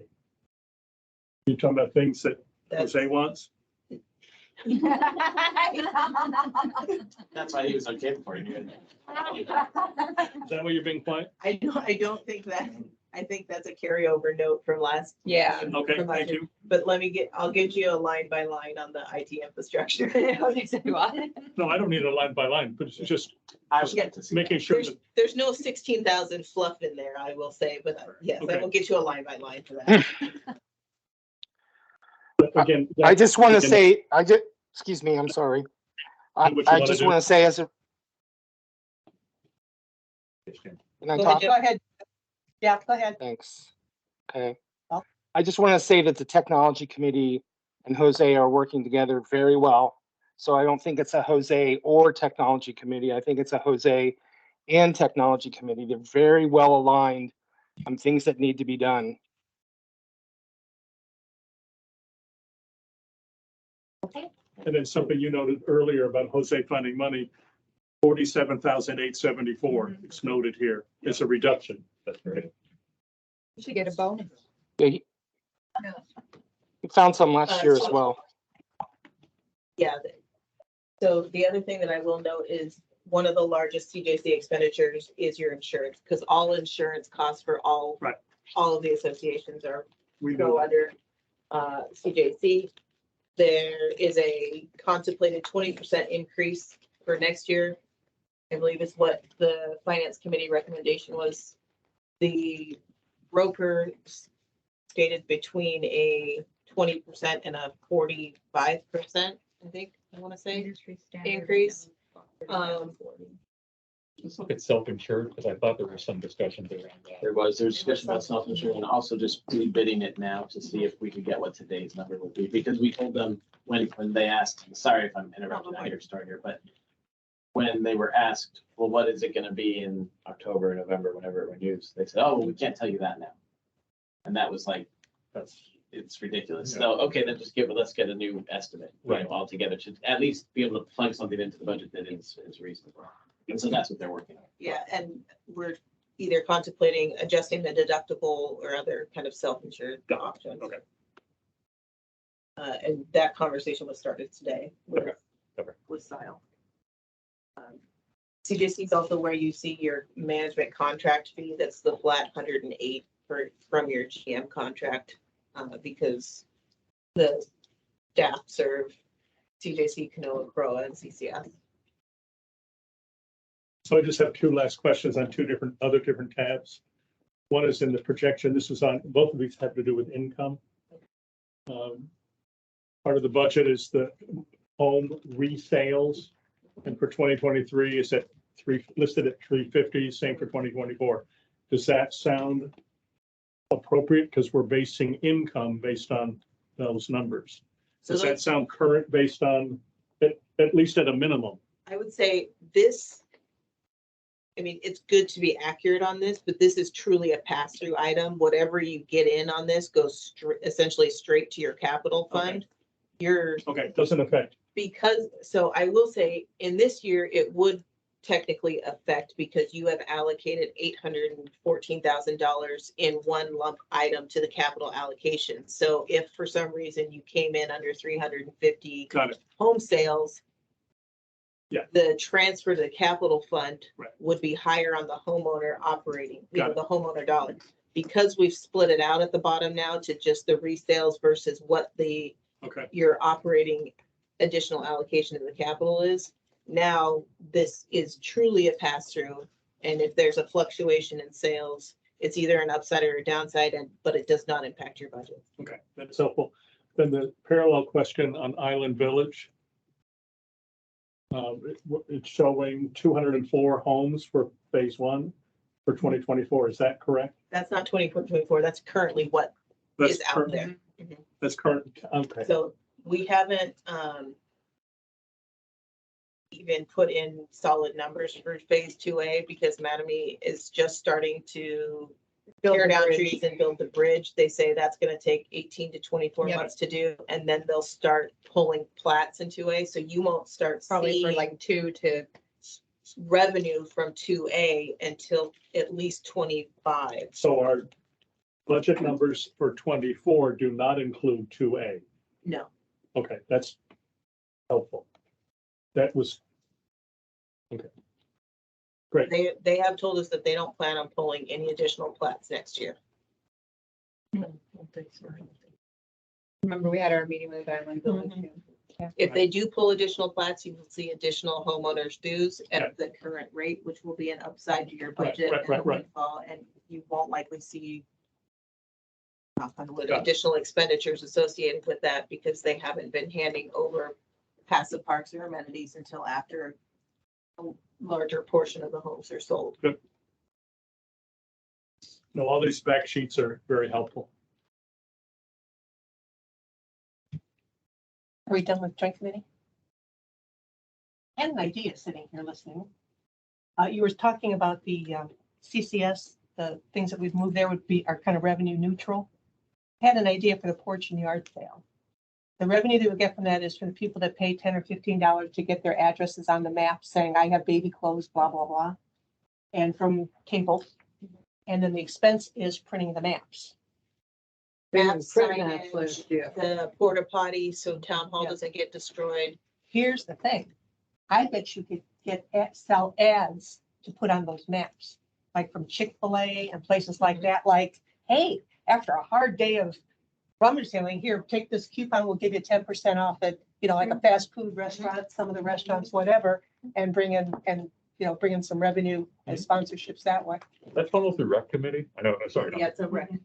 We can talk about it next. Oh, Phil. Yeah. Because it comes through rec committee now. Yeah, we handed it off to you guys. I don't know why, but yes. Because it used to be on special events and you don't do it anymore.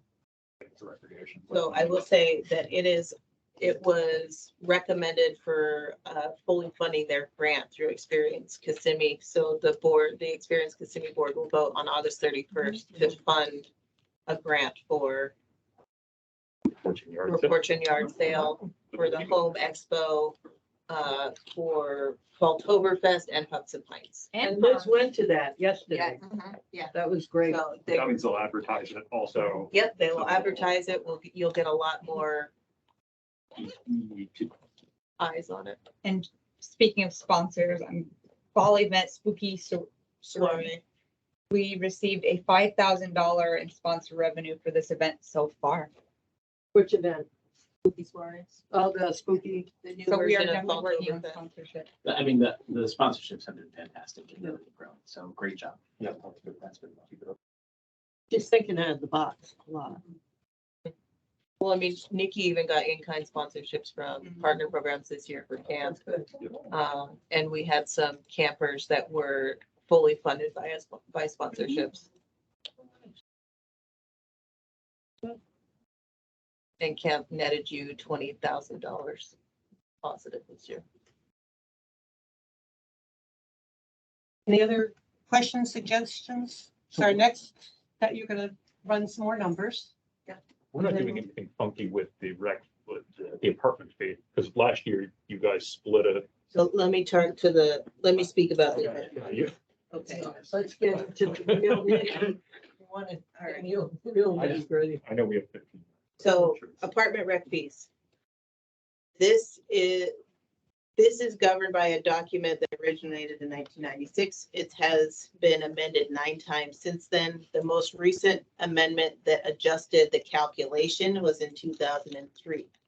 That calculation was not being followed. You weren't even following the original calculation. I can't find a basis for what you were following before. So we have the correct calculation. It is better than the calculation. It is better for the homeowners than the calculation you were using before. So that's the positive. We have also accounted for additional expenditures that you are allowed to account for, like insurance costs, some of the lifestyle salaries that weren't in there previously, and a couple of other things that assist in revenue for you. So it is a larger jump than the apartment complexes are used to seeing. Currently, it's at $109 increase from last year versus about a $50 increase in previous years. So what's it gonna be? $449.07 a door. But we're not redirecting. So where does that, because I thought last year, wasn't there some 50% of it? Didn't we put, I thought there was some. So the apartment rec fees come in, it's true revenue and wash through the P&L. And then at the end of your P&L, you as a board and the finance committee make a conscious decision to allocate X number of additional dollars to the capital fund on top of the resale assessment. Last year, it happened to equate to half the apartment rec fees. Okay. This year, it is a similar amount, but it is not tied to them. So, and it's gonna be 109. Yeah, they're 340.11 right now. They're $449.07 a door. So what's it gonna go up? 109? 449.07. 109 times 1,700 ballpark. $185,000 in our pocket, in our. So you're going from a revenue of $569,000 this year to an expected revenue of $886,000 next year. Should be more, but that's what it is. We've included everything that we can legally. Yeah, I include. know. And who owns that agreement? The master apartment? PCC. Is that a conversation? Is that a conversation for the page and the PJC? Revisiting that at some point? Yes, at the same time, we revisit the CROA. This just seems. Right. Oh, you and Jim. I know what may be more successful. I just think that the only thing they don't get from us departments is covenants and the ARC, correct? Or everything else. Yeah, they get all the events. They get all the events, All the they get amenities. management time, they get to use all the tools. So that's what, this year we've included, so previously you weren't including like health insurance cost and the labor rate. Insurance wasn't included. Lifestyles team wasn't included. The front counter was not included. They're the ones handling all the leases and the IDs, all of that. So those have all been ratably applied to that based on your current contribution to CJC. The only, what we haven't included is like Nat, me, Jose, because we don't have a lot of involvement in that departments. They couldn't afford you. I mean, apartment inspections, stuff like that, but Who does the apartment the inspection? inspectors. No. No. Any other questions? So what's our next, we have another workshop? We have another workshop the second Wednesday of September. Same time, same place. Second Wednesday, September. Is it the 13th? It is the 13th. Jen will be here again. I will send out an updated version to the finance committee as well, just in case they have any 6 to 9. additional. Are we, I know with the charter, is it a 3-year budget that we're supposed to be? Yeah, so you'll get a 3-year version at your September one. September, okay. What you've traditionally done is you narrow down Right, the next year one, and then you basically project out at what you think your, CPI increase is going to be over the next 2 years, minus things that are correct contractually locked in. My last important question. Thank you. Anybody else? Anything for the good of the call? You got a homeowner. So the next workshop should be quicker, right? Since So the next Maybe. we went from one 5 to hours. one. The 5 next, hours. the next workshop will also include the service area budgets, because the Yeah. CROA board has to go through those. But those are a little bit quicker, and those have all been reviewed by the existing service area committees already. In other words, you don't have to stay for the whole thing unless you live in a service area, and then you probably want to stay. Who do stole you for sure? Is that Andrew? Yeah, just a couple questions if I can. So first is, does the board currently have a CCDD liaison? Yes. Jim Hayes.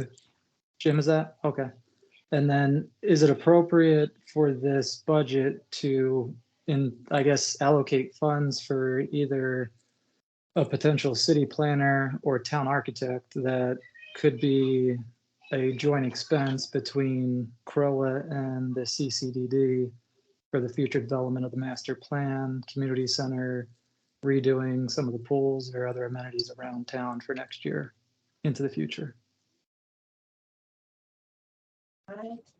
My opinion, I think we're maybe down the road, but I don't think we're there yet.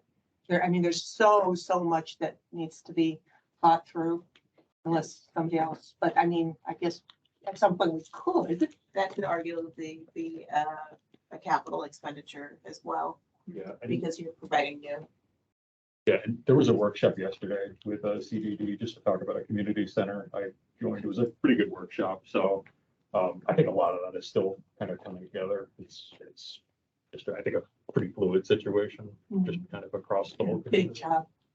Yeah, it's. A lot of things to consider. Before I call for a motion to adjourn, I would like to offer an apology for me losing my temper before. I apologize to the folks that are watching, folks that are in the audience, a lot of whom have left, but hopefully they'll come to find out about this.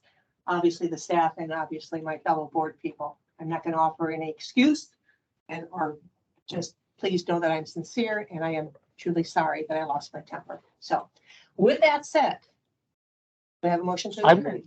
I have a couple comments since Okay, I haven't talked. There, one of them echoes what David said, sort of in the middle of the meeting, but enhances. I think Lauren was so extremely prepared for this and so well, so deep in this process.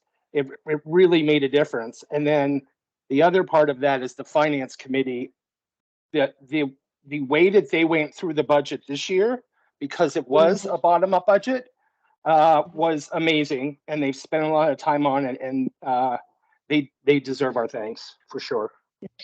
and that's as it should be, and it's nobody's fault, but somewhere along the line, things fell through the cracks.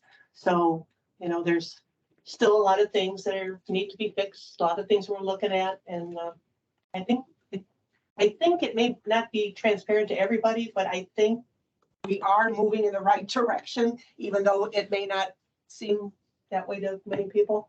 But there's a lot of moving parts, and so anyway, thanks, Jim, for that. And I want to echo that too, just because Mike and Andrew came to the recreation committee meeting and they sat through a couple hours where we were talking through the rental fees and just the expertise that they've offered, and Bill and Jared too. I mean, I think, it's been really very impressive, and obviously Lauren and team. I feel like Lauren knows where literally every dollar is allocated. It's that level, because we talk about this every single day. So Well, thank you for knowing. You know what it's called? It's called, like last year, you were left with the budget in your lap when Brian resigned. And you had a quick lesson to learn and you got it down pat. So thank you. And thank Natalie, To these and ladies. thank Jennifer. You're here. Yeah, With a system that now works. yeah, it works. It's like we're not scrambling and we're not saying, wait, this isn't what we talked about at the finance committee meeting. These numbers are spot on, and they have a great chair this year, which is really good. Gonna land the plane on time. Okay, so I moved. you moved. Do we have a second? Jared? Okay, we have a motion and a second. All in favor? Aye. Anybody opposed? Aye.